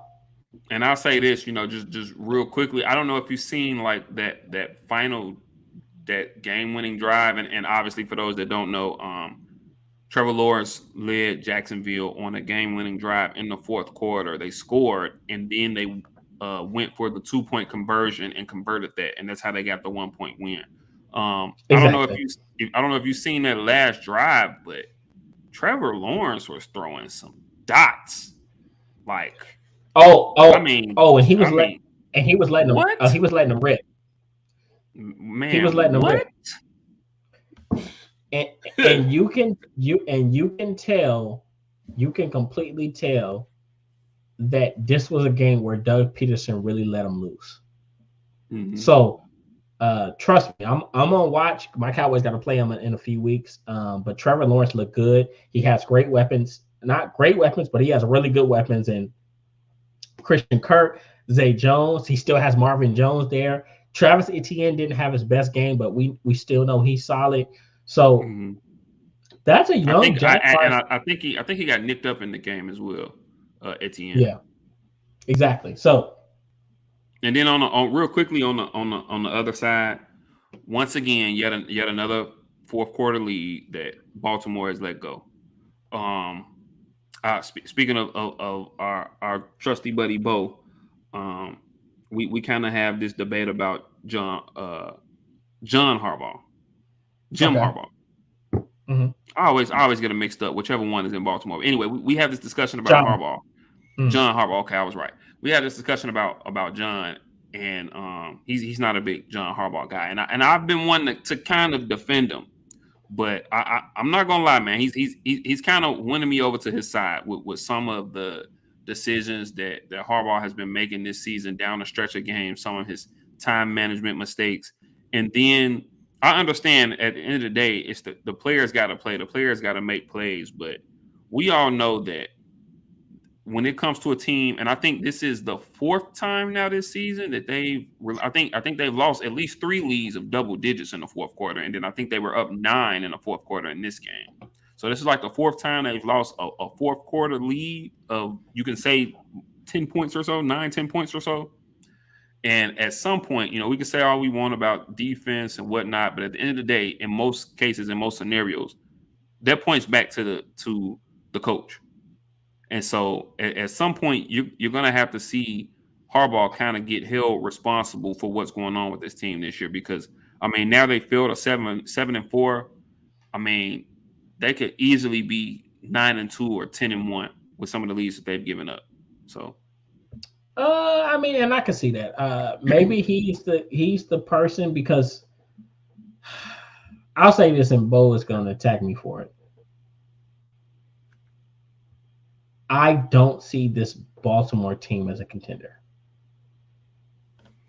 I think that they'll be a playoff team, but I think contender is tough because they don't. There's nothing they do so well, or there's nothing that you can say that they specialize in that you can really say they're going to go into the playoffs and just beat anybody.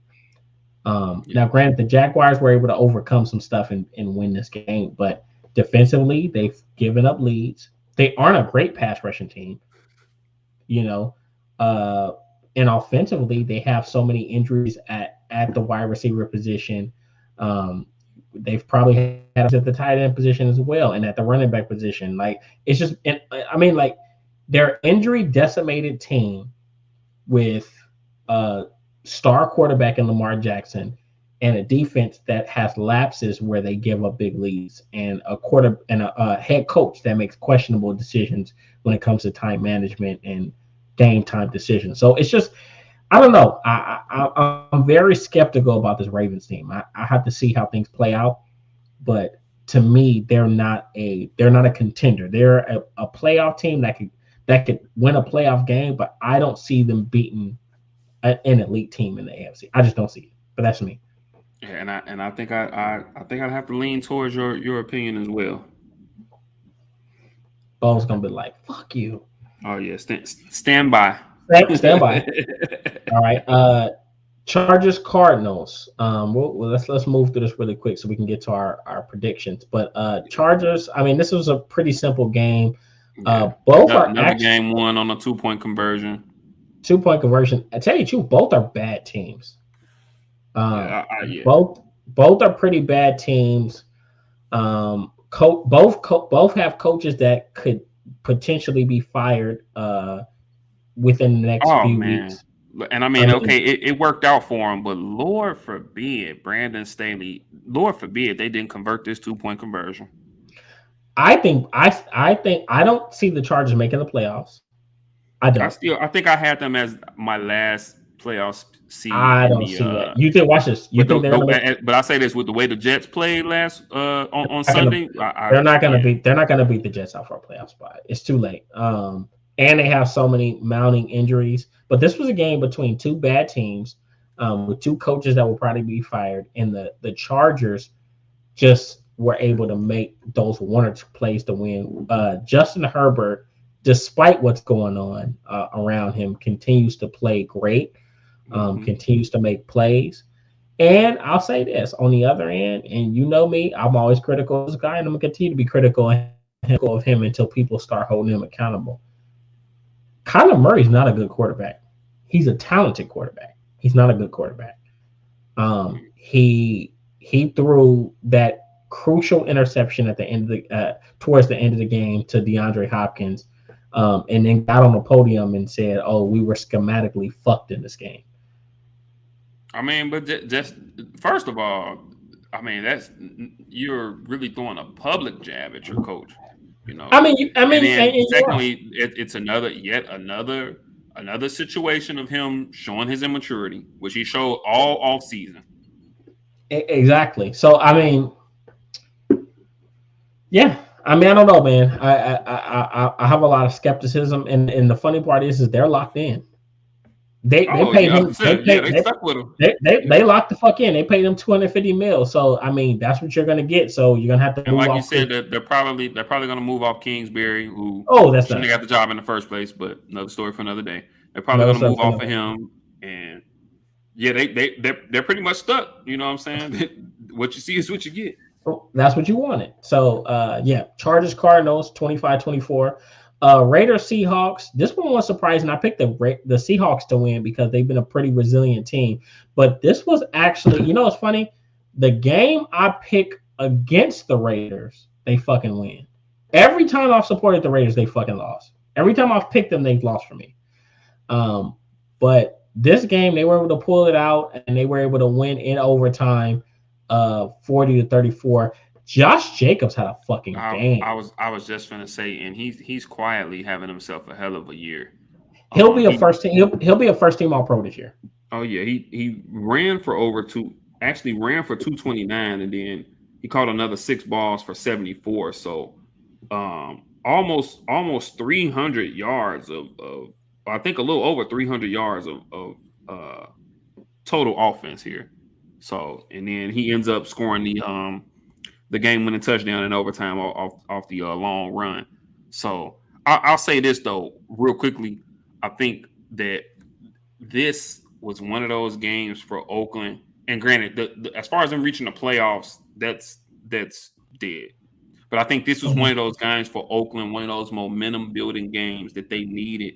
And I think moving forward, as we come to the end of the season, I think we'll start to see them play much better football. Maybe win some games. Maybe get back around that 500 Mhm. level or 500 record, and then take that momentum into next season.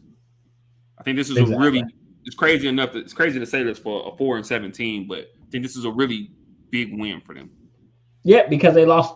You're right. They lost a lot of close games early on in the season, and it could very much so look different. So, I mean, I've been a believer in the Raiders all season. I love Derek Carr. I think Josh McDaniels can be a successful head coach in this league, but now he's having to learn what it takes to build your own culture. So Yeah. we'll see how that process works out for him. But hopefully they can retain Josh Jacobs because once again he had a hell of a game and he looks like he's just hitting his stride. So, Yeah. um, right. Geno Smith had a great game too, man. I three oh, I mean over 328, 27 37, 328. He had another great game. So and like you said, Geno's, hey, he's an all pro. Oh, he's a pro bowler, probably possibly an all pro. he has to be Geno's. If I'm not mistaken, he's second in Pro Bowl voting Yeah. for quarterbacks in the NFC. Geno's been playing his ass off. So right, shout out to him. So pretty good game. Raiders played to their potential and won the game in overtime. Seahawks still a good football team. Look for them to win some games moving forward. Rams Chiefs. Yes. Right. Not Come much on. to say here. Not much to say. Right. Just Yeah. No Matt just Stafford. No Matt Stafford for the Rams. I don't even no they Cooper started the Cup. guy. I don't even know Cooper Cup. No Matt Stafford. I don't even know. I don't think I had ever heard of this guy that they started for the Rams yesterday. Was it So Bryce and Perkins? then yeah, I think so. Yeah, I think he went to Virginia actually, and then Yeah. and then Aaron Donald ends up getting hurt in this game. So add insult to injury or injury to insult, whatever.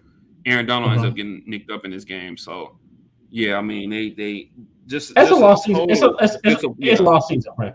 Oh yeah, totally. Probably one of the biggest or one of the worst Super Bowl hangovers of all time. Oh Probably. yeah, oh yeah, oh yeah. Absolutely, man. It's kind of they'll get into go into the off season. That they'll probably get a pretty solid draft pick. They'll go into the off season. I'm gonna say this really quick though. Um, I was listening to someone and they brought up some and they might want to look they might want to look into getting off of Jalen Ramsey while they can. I'll be honest. I think where they're at, I think you should move. I think you should look at moving Aaron Donald and Jalen Ramsey Man, I because mean Aaron Aaron Donald. Donald, Aaron Donald. But let's be real. Aaron Donald was mulling retirement. I don't know if you know he was all but retired. And I think if they do move him, I think you might see him just go ahead and get up out of there. I mean, he But got his Jalen, money. He got his contract. But what I'm saying is, I think you would look at moving him, move Jalen Ramsey. I think now you have to look at a rebuild because you gave up all these draft picks. What do we hear all off season? What was the phrase they were using? fuck them picks. Fuck them, exactly. Fuck them And picks. Yeah. they were going super hard about fuck them picks and how they was just gonna go for another Super Bowl. And it hasn't worked out that way. But now they have no draft capital. They're a bad team with no draft capital. So Yeah. now you have to do what the Broncos did. I'm gonna tell you this. I respect the Broncos brass so much because you know what they did? They bit the bullet and they said, you know what? We suck.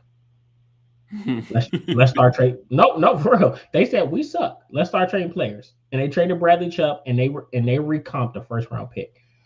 I think and that's why I think they might need to while they still can because I don't know if you noticed him, man. Jay, like he's been playing this bad. wasn't this wasn't his bro. Travis and granted it's Travis Kelce. Travis Kelce put him in a blender. Travis Kelce put a move on that boy. Had him doing the like. But I think okay. So I'll say this: I still think Jalen Ramsey is great. I just think he is where I think every cornerback has that time where they struggle and they're no longer the guy. Yeah. But there's a second win after that. I think he's just in that period. I don't know if anybody remembers Darrelle Revis in Tampa Bay. Mm-hmm. He was bad in Tampa Bay. He goes to New England. He's a lockdown corner again. And then he goes to the Jets again and gets another contract. So my point is every corner has this. Most corners have this period of time where they don't look the same. They're allowing plays that they didn't allow before. Corner is one of the hardest positions in sports, not just in football, Oh but in yeah, sports. absolutely. So I'm gonna go ahead and give Jalen Ramsey some grace. I think he needs to change the scenery. I think it's time. I don't think they'll get a first round pick for him. They'll get like a like a 3 or maybe a 4. And maybe some, maybe a player or something like that. But I don't think they'll get a first round pick for him anymore. But he still he just has to hit his second win. I still think he's a very good football player. Like if Patrick Peterson's probably going to make the Pro Bowl this year. If Patrick Yeah, Peterson yeah. can He's have he's the had a little bit year, of a resurgence in eh, Minnesota this year. exactly. If Patrick Peterson can have the year he's having, then Jalen Ramsey will be okay. It's just a down year. So that's how I'm going to view that. But yeah, that game. So then we got the Saints 49ers. I'm gonna say this. We're not even gonna dwell on this long because we got to get into into our predictions. Um, this game wasn't impressive to me. The Saints aren't a good team. They've been at least formidable defensively. Offensively, Andy Dalton beat Jameis Winston out for the quarterback spot. Michael Thomas hasn't played. He's been hurt. He's out for the season. Jarvis Landry's been hurt for the most time. He hasn't played, and when he has played, he's been a shell of his former self. And Hmm. Alvin Kamara has been banged up himself. He fumbled twice yesterday, Sunday. He, exactly, he fumbled twice. I'm gonna say this, and I mean I know you'll give your bit, but I'll say this, and we can move on. This 49ers team is gonna have to prove to me that they're elite. They haven't played anybody. They haven't. They don't have. As I said, this is Zay last week. They don't have a legitimate, significant win over a good team this year. They don't. Every good team they've played, they've lost to. And they play Miami this week, and I have Miami winning. Mm. And I don't even like Miami like that. But I think that they are a very unproven team, and they just beat up on bad teams. The Saints aren't a good team. I'm sorry, I can't say that. They're They're not a good not. team. They're So not. people are looking at this win, and I'm watching sports media, and people are like, oh, the 49ers are great. You beat the Saints 13-0. I think this was definitely an ugly win for them. It was. Yeah. But if you're gonna be great, I think you have to win games like this. Something to keep an eye on. And we talk about this a lot as far as Christian McCaffrey. And when they made that move for him, we talked about him being a little bit, injury prone himself, and whether or not we believe that he can really have the bulk of carries like that. Well, Mhm. now Elijah Mitchell just got hurt again, and I think they said he's going to miss some time. So now we're going to see even more touches, even more rushes for Christian McCaffrey. So, and I think you alluded to this when they grabbed him.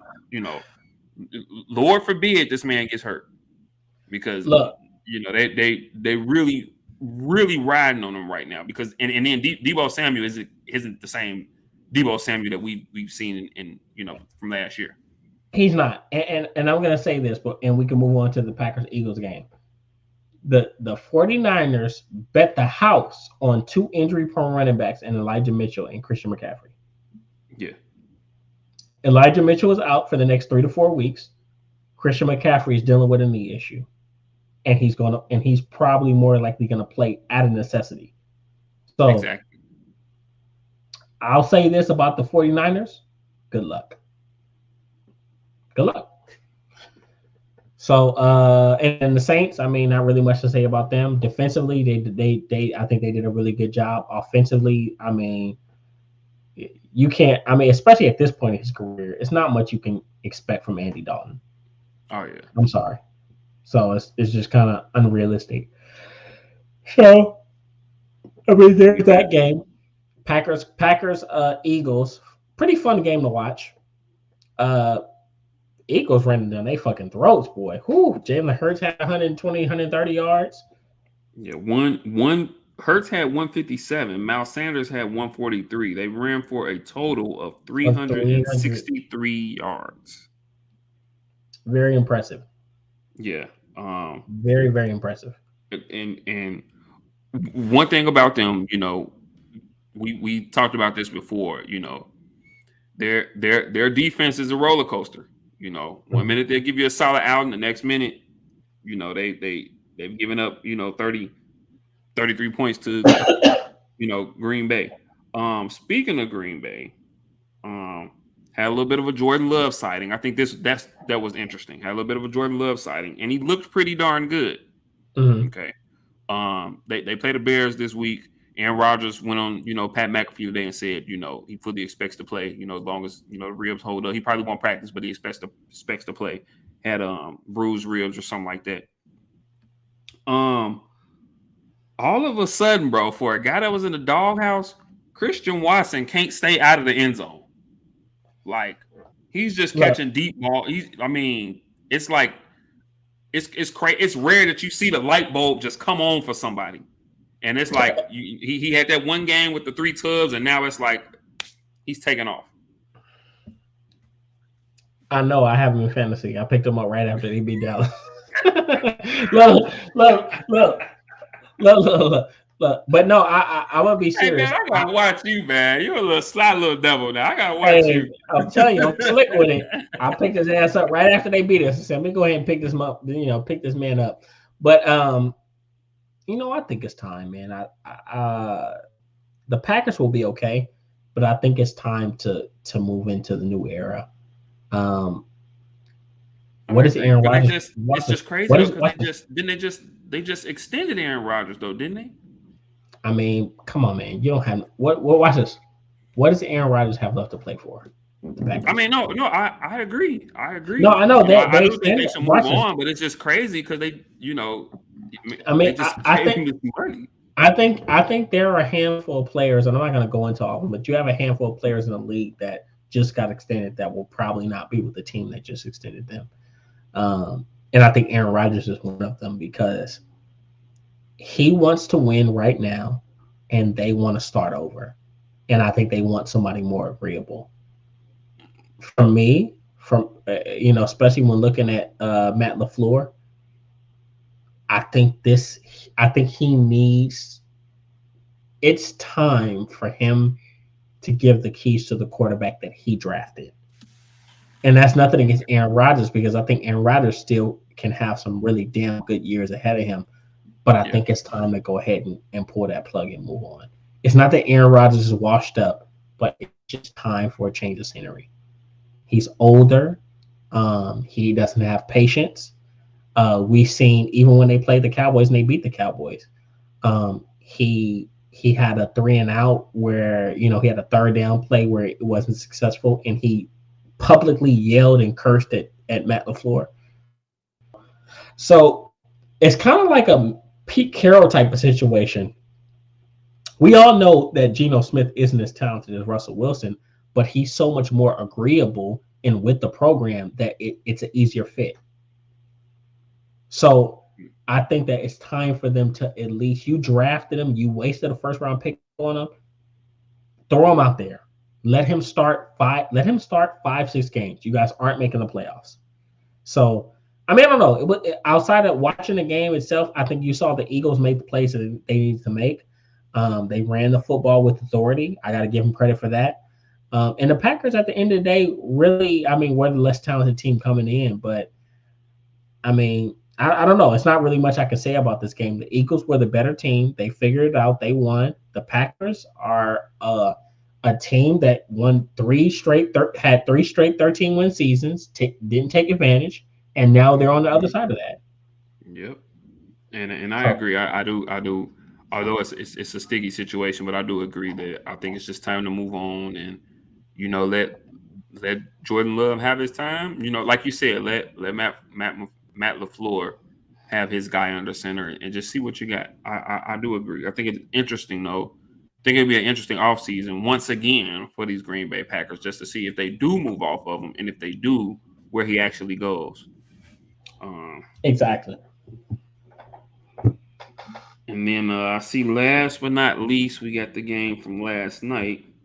Steelers over the Colts 24-17. A little bit of questionable time management toward the end of the game by Jeff Saturday, who just got the job a couple weeks ago. So this is probably the biggest situation to date that he had been in, and look kind of questionable as far as timeouts and not calling a timeout in certain situations while they were on that last drive. With that being said, just looking at the game, I mean, the Steelers pretty much dominated the first half. The Colts came out, hot in the second half, and I think they even took the lead 17-16 before the Steelers scored and got the 2-point conversion. And then ultimately, poor time management on that final possession by the Colts, and they ended up with a turnover on downs. They ended up not being able to convert on a fourth down play, and that's how the Steelers came away with the win. So, I mean, not really too much to really take from this. Neither team is making the playoffs. I think for the Steelers, they want to continue to see Kenny Pickett, And he's making continue to progress. progress. Yeah, yeah. He made a couple big boy throws in this game. I know that statistically, I mean, you look at it, 20 for 28, 174. Not gonna blow you away, but just watch it. He made a couple big boy throws in this here game, and I think that's the He's thing for very Pittsburgh. he's very efficient. Oh yeah, oh yeah, and I think that's the thing for them. They just want to see him continue to grow and to learn and continue to build a rapport with these guys. Obviously, we talked about George Pickens before. I mean, I think he's going to be a really really solid receiver in this league. And then for the Colts, I mean, at this point, I mean, the season's a bit of a disappointment. I think they're still trying to see if or how this team can really respond and play under Jeff Saturday, and if they can possibly take that interim tag off of him moving forward. I don't think they But will. I don't think so either. But kind of a really really disappointing season for them. I think they hoped for a little more out of Matt Ryan, and that really hasn't been a success. And then they've had the injuries defensively. Shaq Leonard, I think, is out for the year now. So I mean, it's time for them to just get back to the drawing board. And I'll say this: one thing that they're going to have to focus on in this off season, they have to draft a quarterback. Like that, it's over. No more Yeah. bargain deals. Like you have to draft a Stop quarterback. these So quick fixes. Yeah. yeah, that's over. You cancel Christmas on that. Matt Ryan's not the guy for you at this trajectory of his career. Sam Ellinger is not the guy. Yeah. So And maybe for this team, I do think Matt Ryan is a really solid bridge guy. Like I think I that maybe mean, for this team, if you can draft a quarterback, I think Matt Ryan kind of affords you the possibility to draft a guy and and maybe sit just him have him sit down. Yeah, I think he can afford you that possibility, and I think he's a really good bridge guy, a really good guy to possibly learn from. exactly.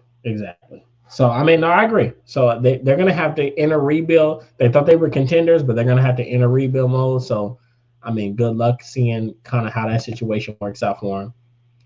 But I mean, man, it's gonna be interesting to see how these next 6 weeks play out. But Oh yeah. I mean, let's go ahead and let's get these predictions out the way, and then All right, I got them up, man. You ready? let's knock it out. All right. A really good Thursday night game. I'm gonna have to find somewhere to kind of check this out. Got the Buffalo Bills at the New England Patriots. Buffalo's favored by 4 on the road. Who you got? Is it in New England? It's in New England. I'm gonna take Buffalo just because they're a little bit more talented. And defensively, I don't think that Mac Jones is gonna have the day he had against the Vikings against them. So I'm gonna take Buffalo. I'm gonna go with Buffalo as well. I think Mac Jones does see a little bit of success because of some of the injuries that Buffalo's defense has, and with their, I think that Buffalo obviously has trouble running the ball, but I think it'll be a close one. I think it'll be a tight one, but I think it'll be one of those where Buffalo just kind of pulls it out at the end. Again, they're just a little bit more of a talented team. Mhm. Um, we got Green Bay at Chicago. Green Bay is 4-point favorites. Who you got? I'm gonna take Chicago. I think Justin Fields will play in this game.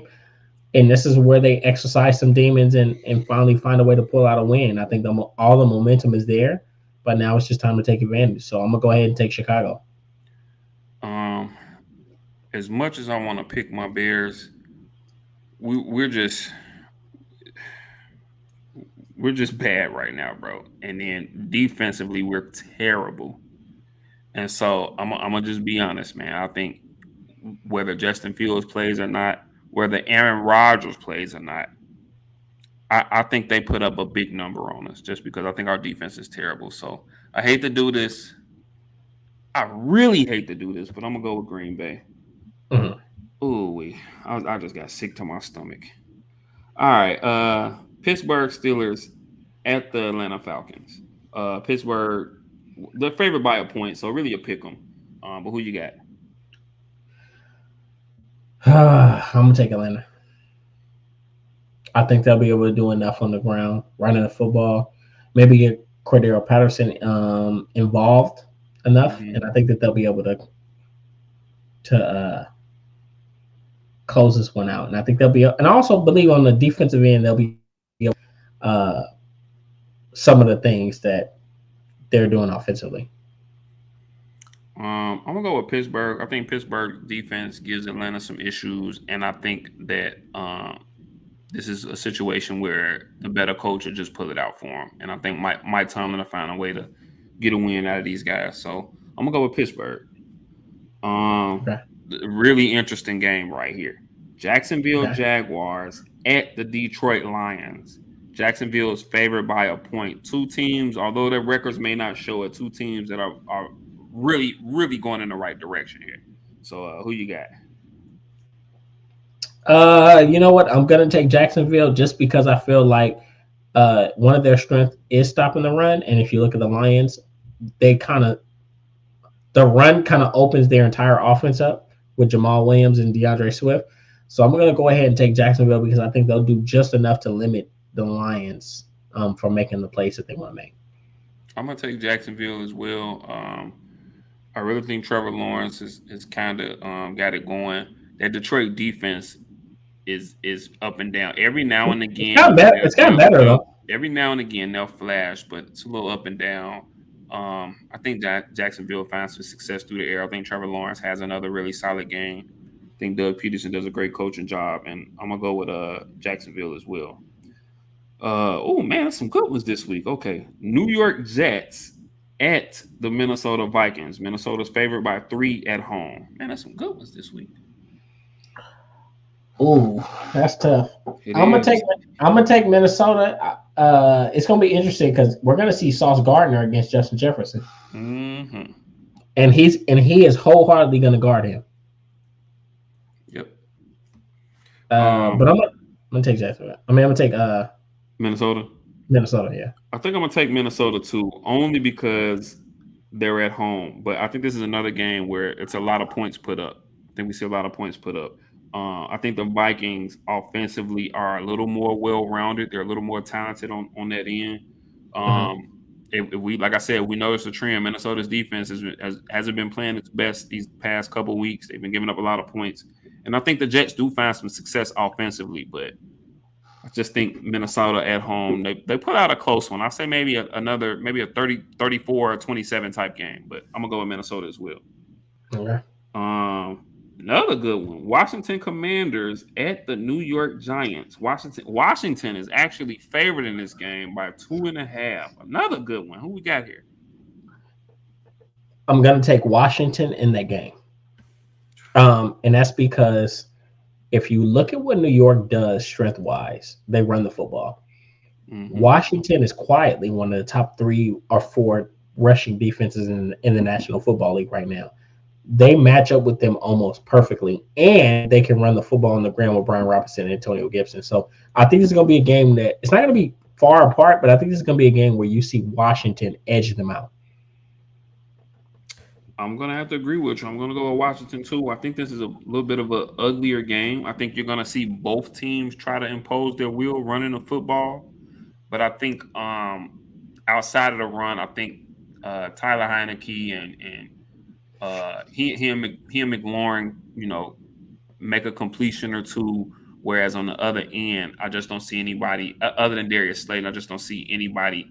That Giants receiving core is just beat the hell up, and I just see them making a couple more plays that the Giants just don't make. So yeah, I'm gonna go Washington as well. Man, it is some great games this week, bro. Some good games. Tennessee Titans at the Philadelphia Eagles. Philly is favored by 5 in this game. Who you got?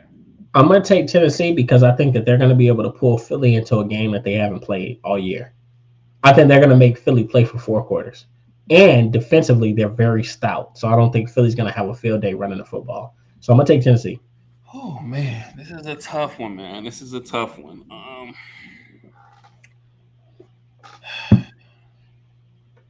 I guess you know what? They're at home. I'm gonna play devil's advocate here, and I'm gonna take the Eagles. Only because you picked Tennessee, and I really want to pick Tennessee, but because you picked them, I'm gonna play devil's advocate and take the Eagles, and that's literally my only reason why. Uh, Denver Broncos at the Baltimore Ravens. Baltimore is favored by 8. You said Baltimore and Denver? Yes, Denver at Baltimore. Baltimore is favored by 8. Easy day, Baltimore. Denver is just so bad right now. I mean, I wouldn't bet a nickel on them. Yeah. They're bad. They're a bad team. I mean, defensively, they're respectable, but I mean, how long can you contain Lamar Jackson? He's probably going to make those 1 or 2 runs to win the game, even if it's close and it's a field goal by Justin Tucker. I just think this is a game where Baltimore wins, even if it's not by that much. I think that they're going to win 10 to probably in similar fashion they won last week, 10-0, 13-0, maybe 17-0. I mean, you just never know. So, yeah, I'm gonna go take Baltimore. This one isn't hard. I couldn't agree more. I think this will be an ugly game because I do think that Denver's defense will come to play. But I think, like you said, Lamar will make a play or two with his feet, and ultimately they'll win. I see maybe a 13-6 game, 16-6 game, very low scoring game, but I'm taking Baltimore as well. Mhm. The Cleveland Browns at the Houston Texas. Another very interesting game for very obvious reasons. We got Deshaun Watson in his first game coming back off suspension of the year, going back to the team and to the place where he began his career in Houston. And we know all the things that's going on there. I'm pretty sure that Houston Arena is going to be crazy inside and outside. Mhm. Cleveland is actually 7-point favorites in this game. Um, so who you got? I'm gonna take Houston, and no, I just play. Nah, you know what? I'm a cool it. I'm gonna take Cleveland. Even though I'll tell you this, I'm gonna take Cleveland, but I think Deshaun Watson's gonna struggle. I Mm, don't think it's gonna be an easy game for him. He hasn't played that long, and when he played in the preseason, he looked terrible. Um, I think this will be a rough game, but ultimately, Cleveland is just talented enough and formidable enough on both ends of the ball yeah, I agree. that I they'll be think able to create Cleveland. surprise. I agree. I think Cleveland wins. I don't think. I don't think Deshaun has a terrible game, but I don't think he has just this phenomenal game either. I think he just kind of, manages the game. I see a big game from Nick Chubb, and yeah, I think Cleveland they just come out with the win. They're just a better team right now than the Right. Texans. Seattle Seahawks at the LA Rams. Seattle is 7.5-point favorites. Who you got? Seattle, easy day. They'll be able to run the football, and Seattle. I mean, and LA is so banged up right now. I Yeah. mean, Seattle's defense is not a pushover. They can rush the passer. They can get turnovers. Tariq Woolen is looking like he's going to be an All Pro as a rookie. He's already, if I'm not mistaken, Hmm. he's number 1 in Pro Bowl voting in the NFC as a rookie. So I mean, they have some good pieces there. They're a resilient team. Geno Smith is playing like one of the better quarterbacks in the National Football League. They'll win this game by 10 or more. Yeah, I agree. I see a pretty big number, a pretty hefty win. I'm going with Seattle as well. They're just a better team right now, and a much needed. This is a game that they really need to win. Okay. Um, Yeah, I agree. bro, it is some great games this week, bro. Mm-hmm. Miami Dolphins at the San Francisco 49ers. San Francisco is favored by 4. Who you got? I got Miami. They're gonna present a challenge that Miami hasn't really seen all year, where That it's San just Fran hadn't pure. seen. I said Miami. Yeah, San Fran hasn't seen all year. Pure speed. I mentioned earlier, San Fran. If you look at their 2022 resume, they really haven't played anybody, and if the good teams they've played, they've lost to. They played Atlanta. Atlanta beat them convincingly. They played Kansas City. Kansas City beat the brakes off of them. So the idea that the 49ers are this upper elite team, I'm not saying that they don't have the capability to be that, but they're not that right now because they don't have the resume. They're not.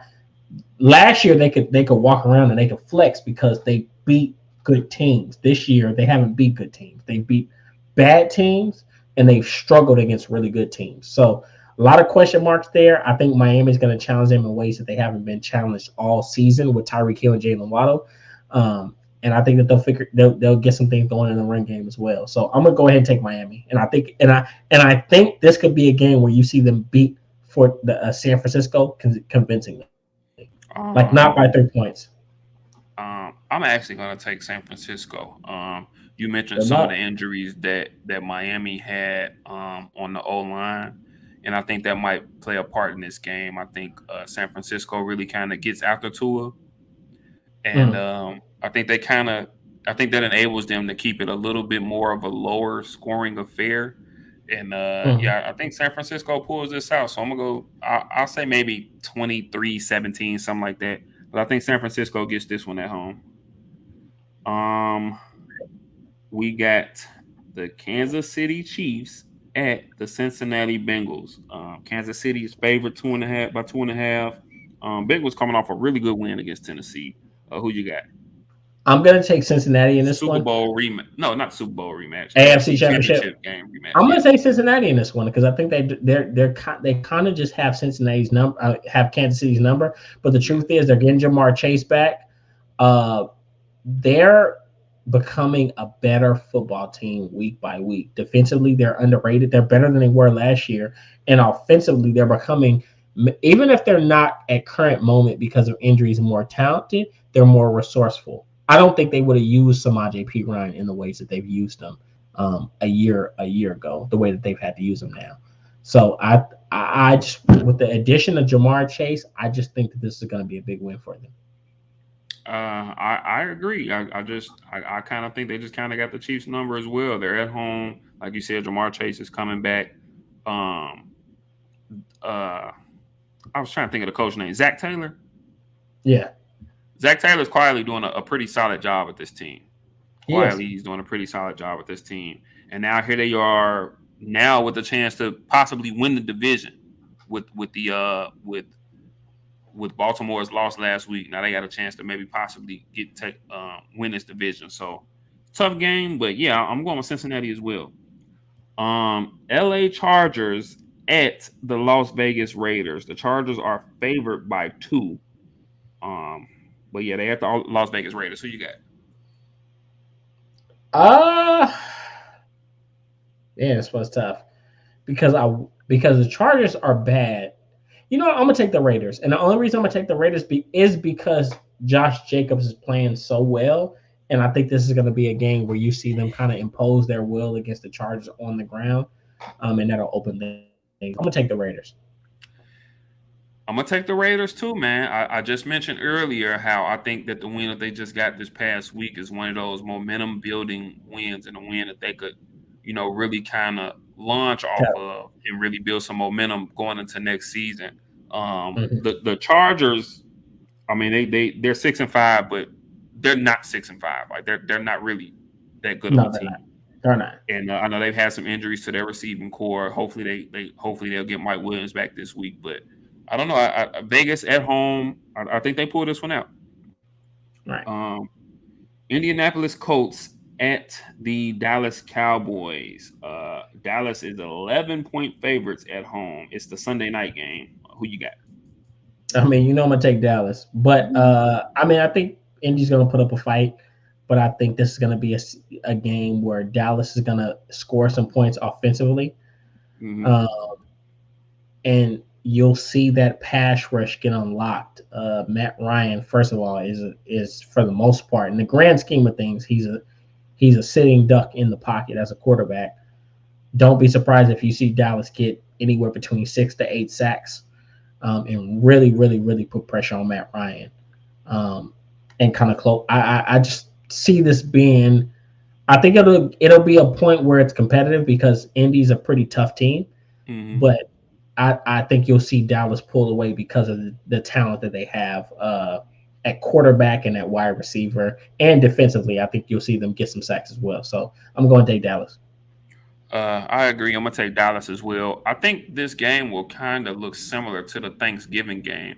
I think you'll see the Colts try, kind of play tough and hang around early. They may even find some. If there is some success to be had on this Dallas Cowboy defense, it's running the ball, and maybe they find a little success early on with Jonathan Taylor. Just running the ball. But I think ultimately, come the second half, I think the better, more talented team will kind of flex its muscle in the Dallas Cowboys, and I think they'll go ahead and pull away with this one in the second half. 100%. Um, Last but not least, Monday night, New Orleans Saints at the Tampa Bay Buccaneers. Tampa Bay is favored by 3.5. Who you got? I'm going to take Tampa Bay because I think they'll do just enough to pull this one out. New Orleans is a team that's injury riddled because these are the same teams. They're injury riddled and they got questionable head coaching in Dennis Allen, but they have a lesser quarterback in Andy Dalton. I think you'll Yeah, see Tom Brady make just enough plays to win this football game. So they'll do this and they'll continue to be atop of that bad division. So I'm gonna take Tampa Bay. I agree too. I'm going to take Tampa Bay as well. I think they'll do just enough to get the win. I think that they'll have a pretty solid game defensively. Tampa Bay. I just think Hmm. it's crazy though, man. I mean, New Orleans is 4-8, and I mean, as bad as they've been, if New Orleans finds a way to win this game, They have a chance to they win the they're division. they're they'd be right there. They'd be a half a game out of first. They'll be right Yeah, there. So yeah. So there's there's your week 13 picks right there. yeah. That is our week 12 recap and week 13 predictions. Um, I mean, yeah, a lot of exciting football to come It's up. some really Um, it's some si- really great games this Sunday, man. So this would be a oh really yeah, good Sunday to just this is gonna first of all wherever you this. like to go. I mean, it's some really good. I mean, a bunch of over 500 teams playing each other all week, man. It's a really good week of football coming up. Really, really good week of football. So, and more importantly, it's going to be a really fun sports weekend between college football. We still got some World Cup stuff coming up. By the way, got to give a shout out. I know we talked about this is going to be one of my first years really watching the World Cup. I got to give a shout out to Morocco for beating Mhm. Belgium. I mean, they beat them 2-0, and Morocco is a team that hasn't won a World Cup match since 1998. Like, Sheesh. so this is big. And by the way, just to go ahead and throw it out, Morocco didn't take it. I mean, not Morocco. Belgium didn't take it very well. They got riots and stuff in Brussels. Like they Wow. oh yeah, they weren't here for that shit at all. So it's Man, boy, riots and they take this soccer seriously, oh, man. yeah, it's.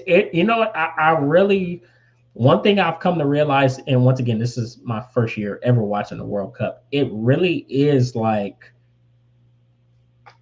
it's like a united. Excuse my French. It's like a United Nations dick measuring contest. Right. I mean, am I wrong? It's a Yeah. united. That's what they. So you get all these different countries like really going at each other.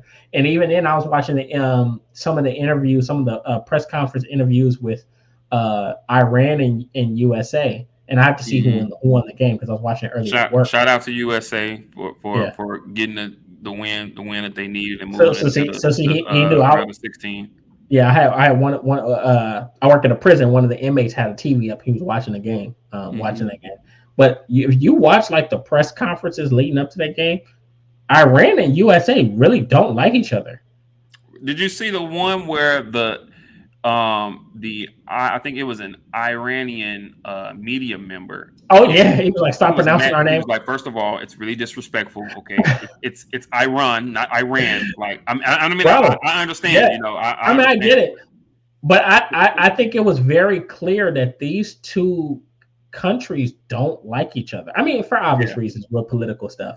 Um, but yeah, so I mean, just kind of going back to the World Cup, it's bigger than the sport than we Mhm. know. You know, we think it's just about the sport. It's not. But shout out to Morocco. They beat Belgium. Belgium was supposed to be one of the more popular, more experienced teams coming into the World Cup this year. Morocco is, I mean, in the grand scheme of things, a small country. Mhm. Hasn't really won, but this year you're seeing a little bit of parity. The smaller countries are really starting to push back. Like, fuck that. We're not going to come in here and lose. We finna. And you got Yeah. Morocco, and then who do you got? Yeah, I know you. It was I a was just country. gonna say, and a lot of people have deemed this the biggest upset in the history of the World Cup last week. Saudi Arabia defeated Argentina, and Argentina was a, yeah, the favorite. Argentina by a lot of analysts actually had Argentina picked to win this whole thing. Argentina Exactly. also they also have Lionel Messi, who Hmm. a lot of people argue best soccer player in the world. And Right. Saudi Arabia went out there and beat them. I think it was 2-0. They went out there and beat them. Hmm. And I mean, in Saudi Arabia, it was just they've already named that day a national holiday. Like it's just crazy. Like it's really crazy how they get about this, bro. And then one more, and this isn't so much an upset, but just a sign and a show of resiliency.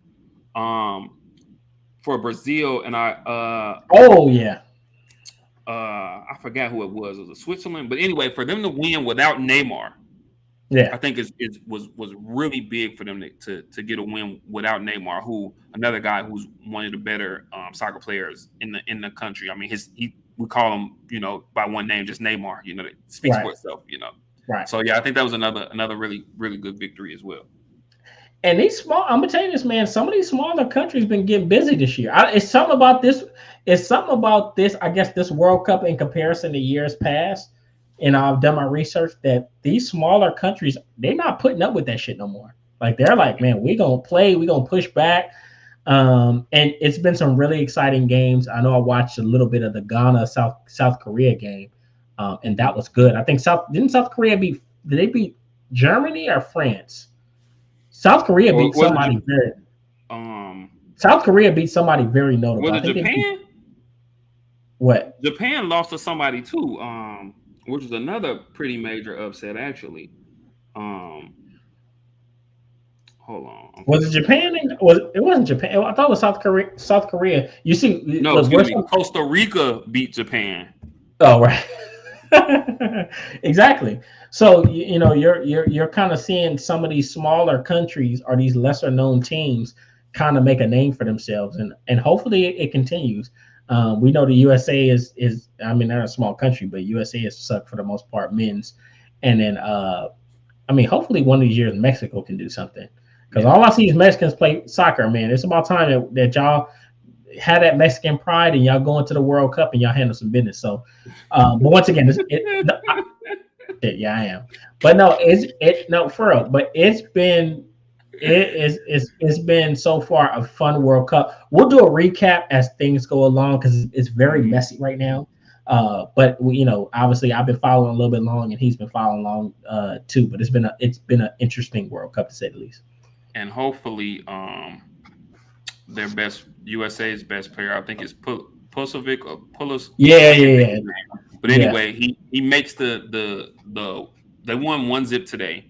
Uh-huh. He makes the game winning goal, but he ends up getting hurt. Making the Right. goal. So he came out and said, "Come hell or high water, he's playing Saturday." They got the Netherlands on Saturday, which should be a pretty tough Yeah, game for him. tough game. Yeah, exactly. So we'll see what happens, and obviously it's Team USA over here before everybody. So hopefully we can continue on this little magical run and keep on going. Yeah, I'm rocking with Ghana. I'm just playing. They're like, we don't claim you. Anyways, Nah. they like, bro, you is not one of us. But anyways, but yeah, no, man. I mean, that's pretty much it. Pretty fun sports weekend between soccer, basketball, and American football. But a lot to come up. So definitely stay tuned. Definitely stay tuned, and we'll be back with you guys next Tuesday. We have Rooted in Sports Community on Saturday, every Saturday, 12 p.m. Pacific Standard Time, 2 p.m. Central, 3 p.m.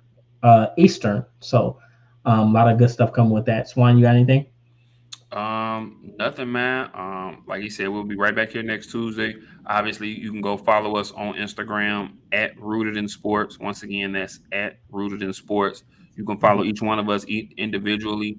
My Instagram handle is I Swan underscore 0623. Once again, that's I Swan underscore 0623. And Mm-hmm. then you are Tiberius 519, One correct? nine Tiberian and Instagram. And there it is. So give us both either individually a follow. Give the Rooted in Sports page a follow. Go ahead, make sure you like and subscribe to the YouTube page.